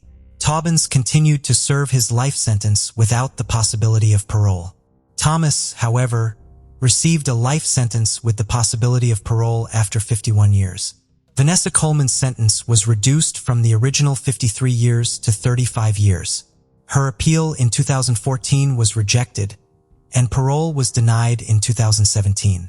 In 2020, the parole board decided she would remain incarcerated at least until April 2032. Eric Boyd's dramatically, originally receiving a relatively short sentence for cooperating with the investigation, his involvement in the assaults and tragic end of both victims was later proven. His retrial resulted in a life sentence without parole, with his accomplice, Thomas, testifying against him, revealing previously unknown details about Boyd's role. For his testimony, Thomas, who initially had the possibility of parole after 51 years, had his sentence reduced by 15%, contingent on good behavior. Boyd's attempts to appeal his new sentence were unsuccessful. He is currently serving his sentence in the Bledsoe County Correctional Complex. Davidson remains in the maximum security Riverbend institution awaiting the execution of his death sentence. Public reaction and the case's impact. As previously mentioned, this trial garnered significant attention, widely covered in the press and leading to the enactment of 2 laws. The first was aimed at protecting victims from defamation, attempts to shift blame onto them, and portraying them negatively. This was in response to the defense strategy of the accused and their lawyers who tried to label the students as drug users and thrill seekers in a troubled neighborhood. These claims were completely false and caused immense pain and suffering to the victims' families. The second law eliminated the need for a judge's signature on a jury's unanimous verdict, which, if in place during this case, could have prevented the need for retrials and sentence reviews. The house at 2316 Chipman Street, which became a torture chamber for the young couple, was demolished in the February. A memorial was erected on the site in honor of Shaman Christian and Christopher Newsom. In memory of Christian, a golf tournament and a Christian charity foundation were established, providing support to victims of violence. Similarly, a foundation in Newsom's name was created, holding annual memorial baseball tournaments at Halls Park and awarding a scholarship named after the deceased student and former baseball player. It's important to note that despite the public outcry and widespread attention, the media initially misrepresented details of the case, either accidentally or intentionally. Many believe that the variations in reporting and delayed coverage were influenced by racial motives, as the victims were white and the perpetrators were African American. However, the head of the Association of Criminal Writers and Editors noted, "I can't confidently say that this case would have received more attention if 5 white criminals had been accused of committing similar atrocities against 2 black individuals." Additionally, the Knoxville police chief stated that there was no evidence to suggest these crimes were committed based on racial animosity. Kelly Clayton had everything going for her. First of all, she was quite smart and bright since high school. She was a role model for other students, active in school, excelled in tests, and passed exams just as well. At the same time, outwardly, she never looked like a girl who spent days and nights sitting over textbooks, cramming lessons, and writing out something from additional literature. No, on the contrary, her looks were considered model-like. And if her grades had left much to be desired, she could have built a modeling career. She could have, but she didn't. After high school, she went to teacher training university to become a chemistry teacher. The insane pride of her parents, but only for the first few years of university. It is not known what turning point happened to her then. But one day, Kelly took her documents from the institution and, calling her parents, said that she no longer wanted to study, that she was too young to spend the rest of her life checking notebooks and raising ungrateful children. If she wants to, she will definitely return to her educational endeavors. In the meantime, she wants to travel and live life to her heart's content. Not the best idea, according to her parents, who were so upset that they didn't communicate with their daughter for 6 months. But perhaps if it wasn't for this desperate act, Kelly would never have met Tom Clayton. They met at a party of mutual friends, and the young man really liked the girl. Firstly, he, from the first minutes of acquaintance, began to court Kelly and show signs of attention. And secondly, Tom had a beautiful appearance and athletic physique, and all because the guy was a hockey star. For 4 consecutive seasons, he played for the semi-professional team Jackals. And in it, he was considered a strong man, a player who was able to break the opponent's ribs only if he did not approach the gate. But only a sports career, and especially built on strength and aggression, will someday fail. And Tom had to put the stick in the far corner and enjoy hockey only from the stands or from the couch watching his favorite team on the TV screen. The couple had to move on with their lives. And first, they returned to New York, where they got married, then moved to North Carolina, and then moved to the tiny town of Cato, numbering only a few thousand people. There, Tom franchised a company to rebuild houses after fires or disasters and worked in a related profession for a friend's company. As for Kelly, after dropping out of university, she worked as a waitress, only changing places, and now she had 2 children. However, Tom was earning well enough, and Kelly could quit her job at any time and take care of her beautiful daughters. But she still believed that extra money would never be superfluous. Besides, she could use it to blue toys for her children and spoil them in every possible way. On September 28, 2015, Tom, as usual, went to play poker with his friends, the Millers. He never took his wife to such events. Playing for money implied certain skills and experience in the game. Besides, someone had to stay at home with the children, and a family trip would have turned such gatherings into a noisy buffoonery and would not have brought any pleasure from gambling. That evening, Tom was not lucky in the game, but he did not get up from the table, but on the contrary tried to win back and offered anyone who wanted to stay to play until morning. But no one supported him, and he went home. At home, however, a terrible picture opened before him. His beloved wife was lying in her own pool of blood, badly beaten and, at first glance, was not breathing. Tom panicked and ran through the rooms looking for his children, and luckily, they were fine but very frightened. He grabbed his daughters and headed to his neighbor Derek's house, trying to make sure the children didn't see their mother's mutilated body. And already from the neighbor's house, he dialed the police number. The officer who arrived on the scene found Tom sitting on his knees in front of his wife's body, trying to give her artificial respiration. Only the EMTs were able to pull the man away, who voiced the terrible and unpleasant information. Kelly had been dead for a long time, and neither they nor he could do anything to help her. All 2 floors of the house were drenched in blood. A major mess was in the bedroom. Apparently, there had been a struggle between Kelly and the perpetrator who had committed his atrocity despite the fact that there were children in the house at the time. Kelly was pushed down the stairs, evidenced by the knocked-down banister, and beaten on the head with a blunt object until they were sure she was dead. There were no hints of knife or gunshot wounds. The policeman who filmed the crime scene noted to himself that Tom was shocked by what had happened and seemed lost in space. He walked from one corner of the room to another, entered the room for a split second, and immediately left it. And he could not tell the policeman where the children's room was, or where the emergency exit from the house was. But when asked where Tom himself was at the time of the murder, he answered calmly that he had been at a friend's house all evening where they were playing poker. Then the policeman, who did not get any clear information from Tom, went to the neighbors to ask some questions of the children. Tom's eldest daughter, Charlie, referred to the perpetrator as a robber. According to the words of the eldest daughter, she and her sister were almost asleep, but they heard their mother start screaming loudly from the next room. "Charlie, run. Run away from here." And then the whole place shook like an earthquake. The girls, after listening to their mother, cautiously went out of their room, but saw the criminal leaning over their mother and beating her with what appeared to them to be a hammer. The girls ran back into the nursery, closed the door with a small nightstand, and hid under the bed. It was a good thing. The criminal wasn't looking for them because that nightstand, as the policeman pointed out, was so small that it would hardly have apprehended a burglar. Say, what did this burglar look like? Well, he was a big one like a bear. That big? Wow. What was he wearing? Blue jeans and a black shirt. He was also wearing a mask, like the one Daddy wears when he goes hunting with Mr. Bourne to shoot ducks. So your daddy has a mask like that too. Will you show me? I'd have to ask him where it is. I don't know. What else did you notice when you saw the robber? He had eyes like Dad's, and I don't remember anything else. I saw him literally just a little bit, got scared, and we quickly ran back inside. Police officers checking the house were unable to confirm the girl's account that the perpetrator was a burglar. There were no signs of forced entry at either the front or back door.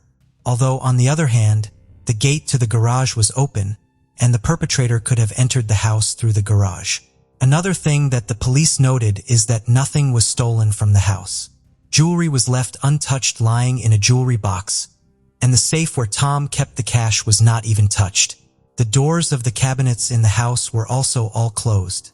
Usually, burglars check every little cabinet, every shelf, but here, the whole mess was the aftermath of a fight. Experienced officers, it would seem, understood everything at once. Tom pretends to be a heartbroken husband, and it was he who killed his beloved wife and the mother of his children in order to further receive insurance payments.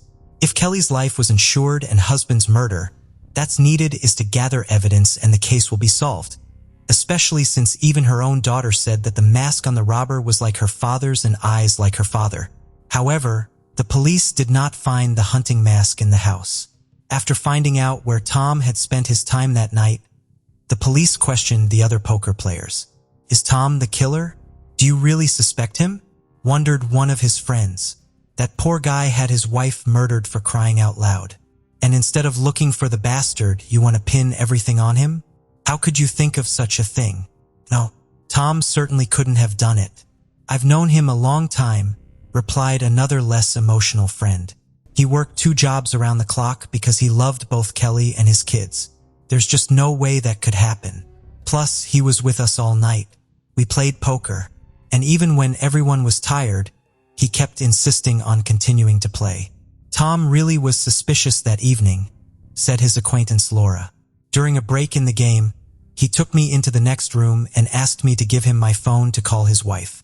He supposedly forgot his phone in the car and didn't want to go get it.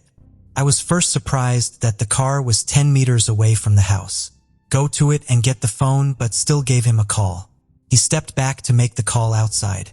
I didn't hear who or what he was talking to, but when I decided to check the outgoing calls, there were no numbers in the call history, so he just deleted the call.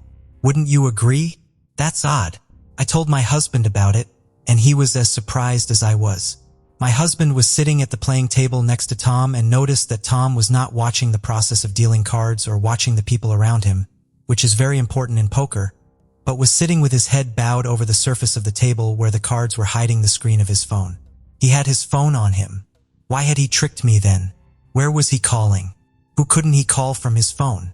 After Laura's testimony, the police once again questioned Charlie, Tom's daughter, and the girl repeated what she had told the policeman the first time. The robber looked a lot like her father. The next testimony was given by the niece of the murdered already after Tom was behind bars. I didn't tell Aunt Kelly. I just didn't want to upset her. She was very fond of Tom. She literally loved him. And besides, she has 2 children by him. They are my sisters. Who needs my truth? Tom was not the man he appeared to be at first glance. Yes, he occasionally spoiled my aunt with attention and flowers.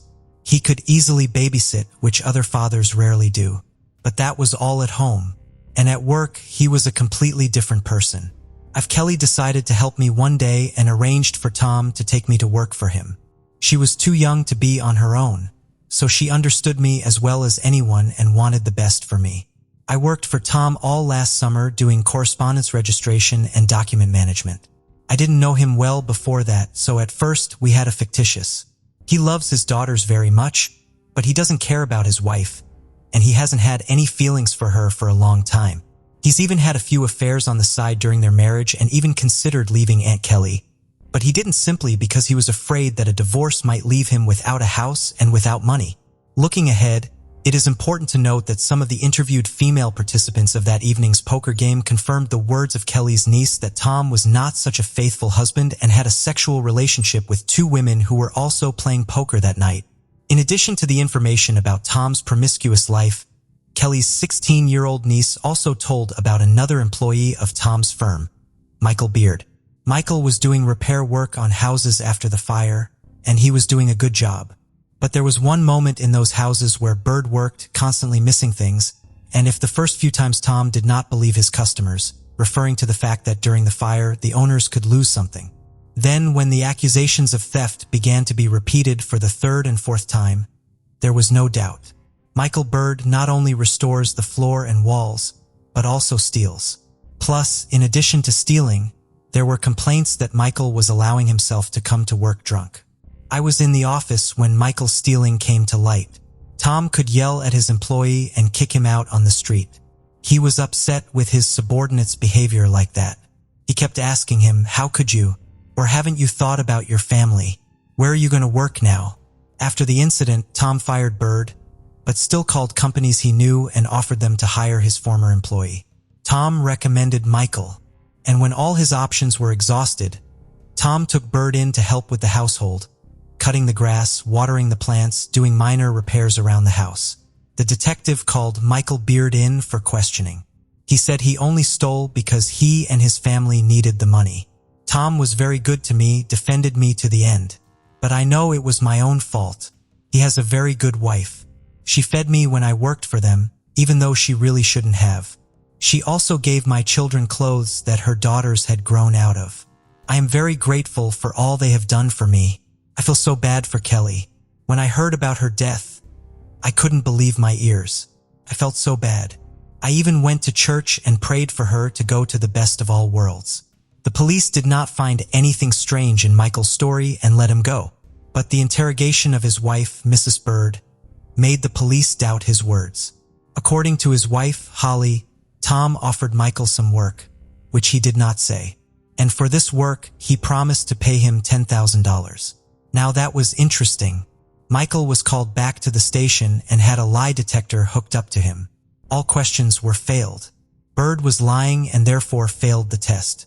Realizing he couldn't get away with it, he began to testify. Indeed, Tom promised Bird $10,000 if Michael, on the day when Tom will play poker, sneak into his house, kill his wife and set a fire in his house. The plan was to strangle Kelly and then make it look like she just burned to death in an accidental fire. Plus, the family home was insured for a very large sum of money. As the police checked, it was true. Kelly's home and life were insured at the highest rate. 2 cans of gasoline were waiting for Michael in the garage through which the house was to be entered. Everything was fine here. Bird entered the house when everyone was already asleep. He quietly began to climb the stairs and reach the bedroom where Kelly was supposed to be sleeping. But the young woman was either awake or awakened by the sound of the open door. And when she saw a strange man in the doorway, she began to scream in fright. Michael was just as frightened and pounced it on Kelly, trying to close his huge hands around her neck. But it wasn't that easy. Kelly began to fight back. "I had no idea that a seemingly fragile Kelly had so much strength in her," says Michael. A heck of a fight ensued, which spilled over from the 2nd floor bedroom to the 1st floor kitchen. Michael, because of the shock and panic, could not concentrate on the fight, but only waved his arms in all directions or just grabbed Kelly's clothes while Kelly, defending her life, aimed very accurately at Michael's face. And if the police had come to Bird earlier, they would have seen the marks from the beatings on him. But everything turned out as it did. After a long struggle, Michael hit Kelly's head against the wall with all his might. She fell, and for a while couldn't find the strength to get up. Michael took out a hammer and began hitting the young woman's head with it until she stopped showing signs of life. Michael, maddened by what had happened, just ran out of the house, even forgetting that Tom asked him not only to kill Kelly, but also to set the house on fire to cover up the crime. Michael had an accomplice, Mark Blandford, who, in fact, served only as a driver. The day before it happened, I got a call from Michael. I had worked with him on a construction site for a long time, and I had stayed with him for a couple weeks last year, so I knew him well. I knew Michael was into petty theft, So when he called me and asked me to drive while he broke into someone's house, I wasn't surprised. I wanted to turn him down, but he offered me $500. I thought long and hard at first, but he talked me into it. He said he just wanted to rob a businessman, and he needed help to get out of there before the cops got there. He said he'd help with the car. I gave in to his entreaties, but on the condition that I park somewhere far away from the house, he agreed. That evening, I waited for him in that car in a dark alley, and he came back quickly enough, breathing heavily and telling me to move as fast as possible. He didn't have any bag or sack on him, which didn't look much like a robbery. I didn't ask him any questions along the way, simply because I didn't want to know anything. I just wanted my $500, which, by the way, I didn't end up getting. On the way out, he asked me to stop at a bridge over a creek a couple blocks south of here. I stopped there. He hastily stripped off his outer garments and threw them off the bridge. If you need to be shown the place, I'll show you. Indeed, police officers who arrived on the scene at Mark's behest found parts of Michael's outer clothing near the creek, as well as the hammer used to kill Kelly. Michael, already in custody on suspicion of first-degree murder, began to change his testimony.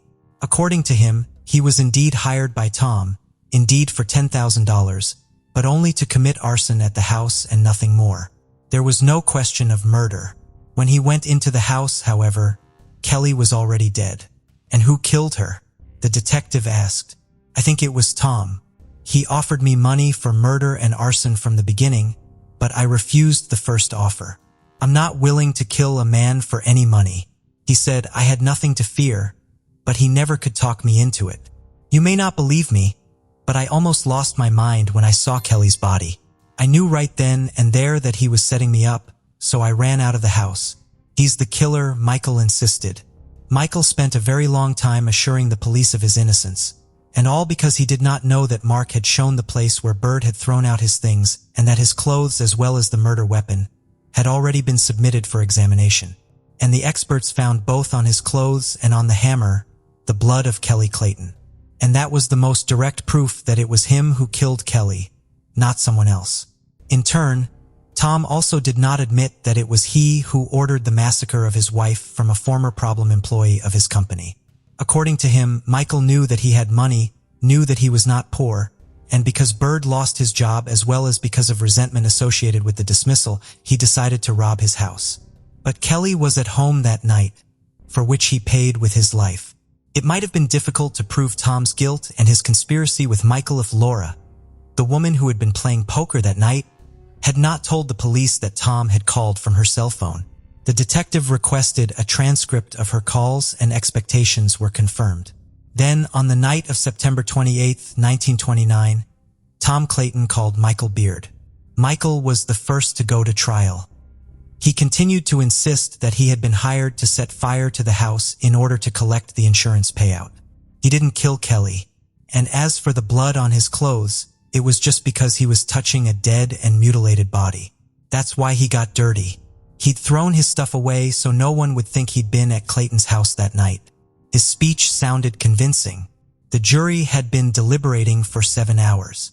In the end, they concluded that Michael Beard was guilty on all counts. He was facing life in prison. As for Tom, his lawyers were able to obtain records of conversations and correspondence between him and Michael, and none of the conversations clearly discussed their devious plan. The prosecution's requests for billing transcripts of his movements yielded no concrete results either. All the evidence was circumstantial. If it weren't for one nuance, the car in which Mark had given Michael a ride was registered to Tom's company. And Tom, coming to the office on his personal Toyota, left it in the parking lot, where for some reason moved to the company pickup truck, which later drove to Michael's house and left there and took back the day after the tragedy. That is, in fact, he gave Michael the car on which he and Mark went to the crime. It was this fact that was testified to at the trial by the jury. The trial lasted 6 days, and the jury concluded that Tom had hired Michael to commit this horrible crime after all. Michael, in turn, filed an appeal. In his defense, he used the words of little Charlie, who said that the eyes in the slit of the mask belonged to her father.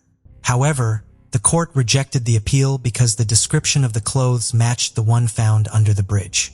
As a result, Tom Clayton and Michael Beard received life sentences. As for Mark, he was charged with manslaughter, for which he received 4 years in prison. Tom and Kelly's children were given custody to Kelly's sister, Kim. After some time, Charlie has moved on from the tragedy. She occasionally remembers her mom, but absolutely won't talk about her father, who she will never see again. Lauren Ashley Burke was born December 30th, 1989 in Marietta, Georgia. Her parents, James Burke and Vivienne Gershond, later divorced. Lauren had a sister, Jacqueline Burke, and a brother, Chad Burke.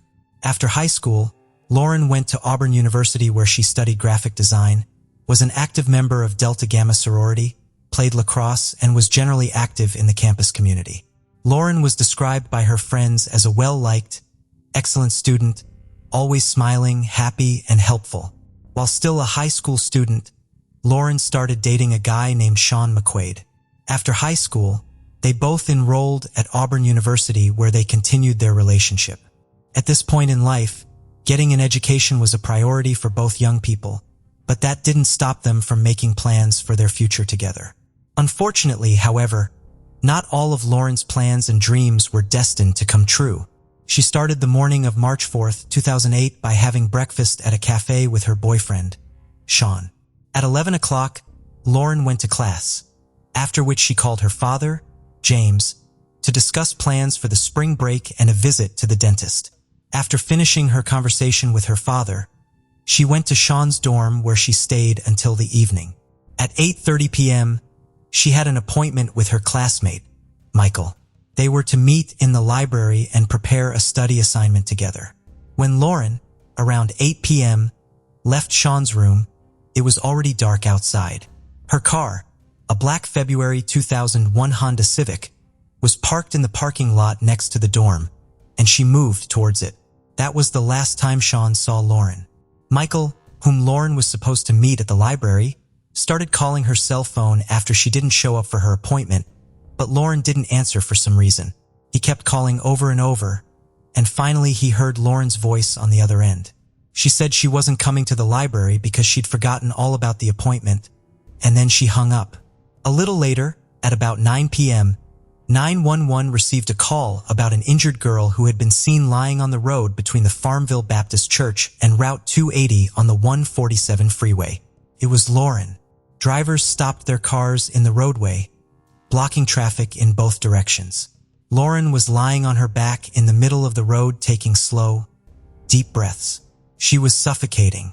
There were many wounds on her body and only socks on her feet. At 9:12 p.m., the first police car arrived on the scene, at which point Lauren was already unconscious.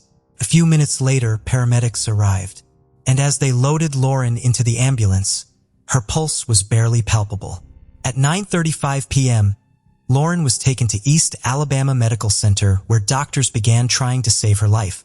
8 minutes earlier at 9:27 p.m., 911 dispatchers received multiple reports of a car fire on the Auburn University campus. Firefighters and police were immediately sent to the address the callers gave. Unable to find the owner of the burning car among the crowd of curious students attracted by the fire from their dormitories, police checked the license plates and discovered that the owner of the car was someone named James Burke, a resident of Georgia. James Burke is Lauren's father. The police contacted James by phone and learned that the actual owner of the fire-ravaged Honda was his daughter, Lauren, who attends Auburn University. James immediately asked what was wrong with his daughter, but the police officers had nothing to say. They didn't know where Lauren was and told James that no one was in the burning car. After James talked to the police officer, he immediately started calling his daughter's cell phone, but she didn't answer, which only added to his anxiety. Unable to reach Lauren, James first called friends of his daughter that he knew, but none of them knew anything about her whereabouts or the car fire. He then called his ex-wife and Lauren's mother, Vivienne Gershond, hoping that maybe she knew where their daughter might be. Lauren's mother didn't know anything about what had happened either. At 9:40 p.m., Vivienne called her daughter's boyfriend, Sean. That's how Sean found out that Lauren was missing and that her car had been burned. Sean, calling mutual acquaintances of Lauren and trying to find out if anyone had seen her that evening, learned that she had canceled a meeting at the library saying she had forgotten about it. However, Sean knew for a fact that Lauren hadn't forgotten about her appointment for the evening, as when she left his room about 2 hours ago, she had planned to go straight to the library. While family and friends tried to figure out where Lauren had gone, doctors at East Alabama Medical Center were battling to keep her alive. Since Lauren was brought in unconscious and without any personal belongings or documents, the doctors did not know her name. Unfortunately, despite their best efforts, doctors were unable to save Lauren's life. She was pronounced dead about an hour after being admitted to the medical facility. The cause of her passing was a single bullet wound. The bullet, which had traveled out, had punctured both of Lauren's lungs. Experts concluded that the muzzle of the gun was only a few inches from Lauren's skin at the time of the shot. Police officers comparing the girl's passing at the hospital and the burned-out car on campus whose owner was missing quickly realized that the victim who could not be saved by doctors was Lauren Burke. The very next day, March 5, 2008, James Burke identified the body of his daughter after visiting from Atlanta. News of Lauren's passing quickly spread around campus. Auburn University released a statement about Lauren Burke's passing, urging students and staff to be extra cautious on and off campus, but assuring them that the campus is safe. Many of you and your parents have called and are understandably concerned. There is no indication of any additional danger to campus or student safety, the statement said. The Delta Gamma Society released a statement about what fraternity representatives called an unexpected and disturbing crime. The society urged sisters of the Auburn branch to cooperate fully with detectives while they sort out what happened. While Lauren's family and friends were grieving, police were trying to figure out who took her life, how the car fire was connected to it, and whether other students should be wary. Both the spot along the road where Lauren Burke was found in the area around her car were processed for evidence. We have put every resource we can into finding the person responsible for this crime, said Auburn Police spokesman Captain Tom Stouffer. Auburn, Alabama is a relatively quiet student community, and we take these things to heart. If someone gets hurt or dies, we all feel it, and we won't rest until we find the perpetrator. Stouffer also said that Alabama Governor Bob Riley offered a $10,000 reward for information leading to an arrest in Burke's case. Lauren's charred car was taken to the Auburn Police Department. Investigators from the State Forensic Laboratory and officers from the State Fire Chief's Office sifted through the remains of the car's burned interior. They found scraps of burned clothing, Lauren's melted digital camera, and the car owner's manual. A .38 caliber bullet was found under the front seat, which could mean the interior of the car was the scene of the crime, and the perpetrator had set it on fire to destroy the evidence. Detectives interviewed Lauren's family, friends, and boyfriend. None of them could name a single person who wanted to harm Lauren and was capable of doing so. Knowing that before her passing, Lauren was in a dorm at Sean's, the investigators searched his room, but nothing was found to link Sean to the crime. After speaking with Michael, whom Lauren was supposed to meet in the library, detectives learned that when Lauren answered his phone, he heard a noise similar to that of a moving car. At the same time, it emerged that someone had used Lauren's bank card several times shortly after she was found lying in the road. In all likelihood, the person who had Lauren's bank card was involved in her incident, and the police began looking for him. However, events soon took an unexpected turn. Less than 3 days after Lauren's passing at 9:55 a.m. on March 7, 2008, in the parking lot of the Walmart supermarket in Noonan, Georgia, about 75 miles from Auburn, a man of African descent attacked a 72-year-old woman as she was getting into her car. The attacker hit her on the head, threatened her, and told her to get in the passenger seat. He himself got into the driver's seat and tried to drive away from the parking lot, but noticed that an eyewitness to the attack was following him, talking to someone on the phone. The thought of the bystander calling the police prompted the perpetrator to return to the Walmart parking lot. He stopped and got out of the stolen vehicle, ran over to a nearby silver Chrysler Sebring, got in and fled the scene in a hurry. A few hours later, four officers chased the fleeing Chrysler at high speed toward Columbus, West Georgia. The driver did not respond in any way to stop, endangering other road users. During the chase, police observed the driver of the Chrysler throwing an object out the window. One of the chase crews stopped and searched for the object. Police officers found a .38 caliber revolver on the side of the road. Meanwhile, the chase continued. But at one point, the perpetrator's vehicle broke down and smoke billowed from under the hood. The driver stopped abruptly in the roadway and opened the door. Next, a police officer who was in pursuit on a motorcycle crashed into the open door. After the collision, the officer flew over the handlebars of the motorcycle and fell to the pavement, only fortunately not seriously injured. The road where the perpetrator stopped was through a forest, and it was into the woods that he rushed to flee. He could not escape, however. The police quickly caught up with him and snapped handcuffs on his wrists. Courtney Laro Lockhart was born on October 20th, 1984. In the words of his family, he was a nice, fun-loving guy until he joined the U.S. Army. He was sent to Iraq in February 2004, from which he returned as someone else in February 2005, according to his mother. "He wasn't the Courtney I knew," his mother said. Courtney was a cheerful guy, but after he returned from Iraq, he never smiled again, never let anyone stand behind him, and sometimes hid in the closet or under the bed. In February 2006, Lockhart and his girlfriend, with whom he had by this time broken up, had a daughter. Also in February 2006, he was court-martialed for assaulting other soldiers using illegal substances and deserting his unit without permission. He spent 7 months in detention before being dishonorably discharged from the Army in December 2006. As February 2008 approached, Lockhart was said to have gone increasingly off the rails. He barely showered, stopped visiting his daughter, and was heavily addicted to illegal substances. Beginning in February 2008, he committed a string of burglaries, and with the exception of a convenience store robbery, his methods were always the same. He would approach the victim from behind as she was getting into her car in the parking lot, threaten her with a gun, demand that she give him her purse, and attempt to take possession of the car. One such crime ended taking the life of Lauren Burke. Lockhart's string of assaults stopped on March 7, 2008 after he attacked a 72-year-old woman and failed to evade a police chase. After his arrest, Courtney Lockhart, 23, was taken to the police station where he confessed that iPod and bank cards were found in his car. He gave a detailed account of the events of the day he kidnapped Lauren. It was Tuesday, March 4, 2008. Lockhart woke up in his silver Chrysler Sebring. He had spent the previous night in his car, not far from East Alabama Medical Center. He needed money, so he started driving around Auburn looking for another victim. It's worth noting that all the people he attacked were women, none of them men. His drive ended on the campus of Auburn University, where he parked next to the student dorms. He spent several hours sitting in his car watching the students.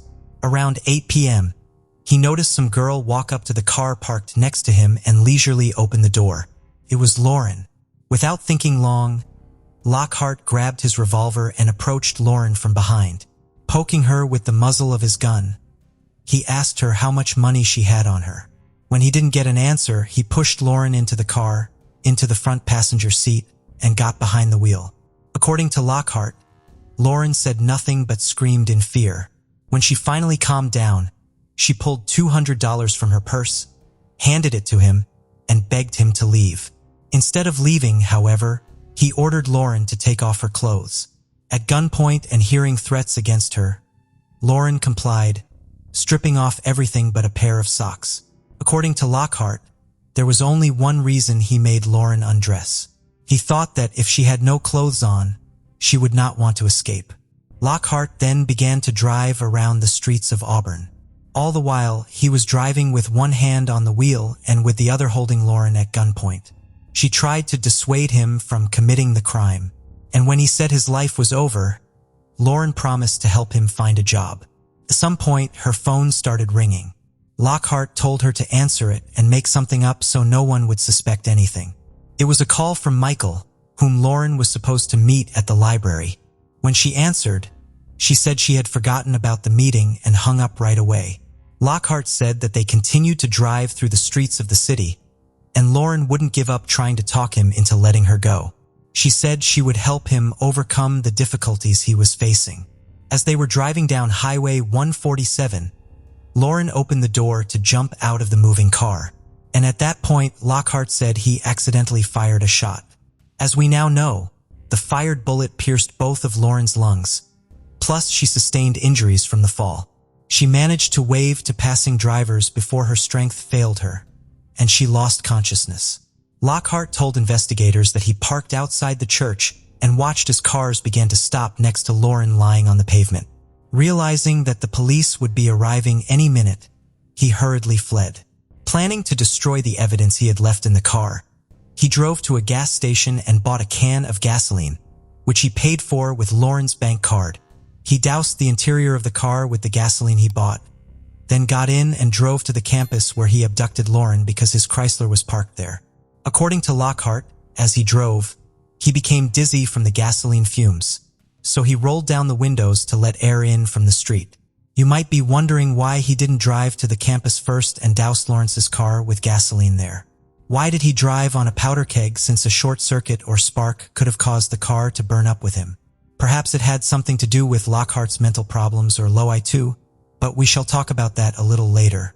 Upon arriving on campus, Courtney took $46, an iPod, and her bank cards from Lauren's car before setting the car on fire and driving off in his Chrysler. He drove to a gas station where he paid for the gas with Lauren's money. He then returned to campus again to see if the car had burned all the way down. Investigators began to question whether all of Lockhart's testimony was true. They speculated that Lockhart had forced Lauren to undress, not so that she would not run away as he claimed, but for an entirely different purpose. But he could not get what he wanted because Lauren suddenly jumped out of the moving car. Also, the investigators doubted that Lockhart shot Lauren by accident. It seemed unlikely given the fact that Courtney had served in the army and knew well how to handle a gun. It seemed more logical that Lauren realized that Lockhart wasn't going to let her go and decided that her only chance of escape was to jump. She opened the door, and as she jumped out of the car and Lockhart shot her, ballistics testing confirmed that the bullet found in Lauren's car was fired from the gun Lockhart had thrown out the window as he tried to evade a police chase. In addition, experts ran tests and ruled out the possibility of an accidental discharge. The trigger had to be pulled hard enough to make the shot.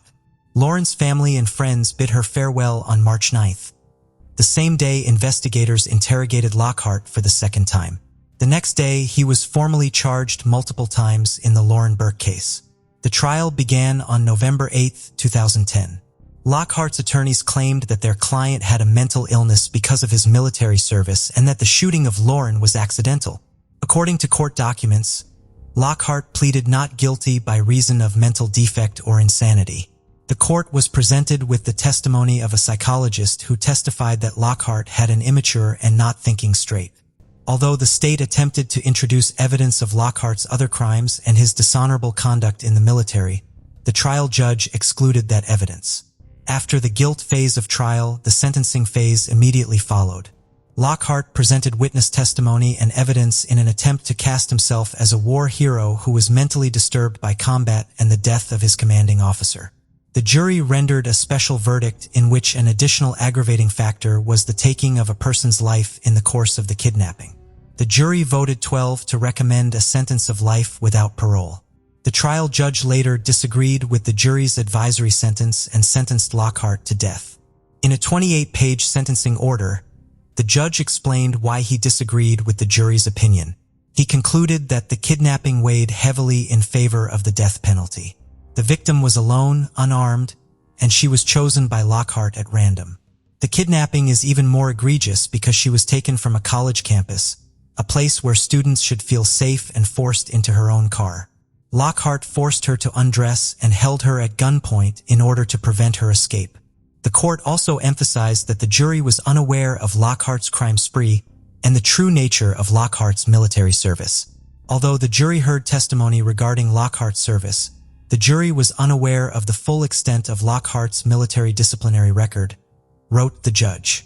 The court reasoned that had the jury been aware of the additional facts known to the court, their sentencing recommendation would likely have differed.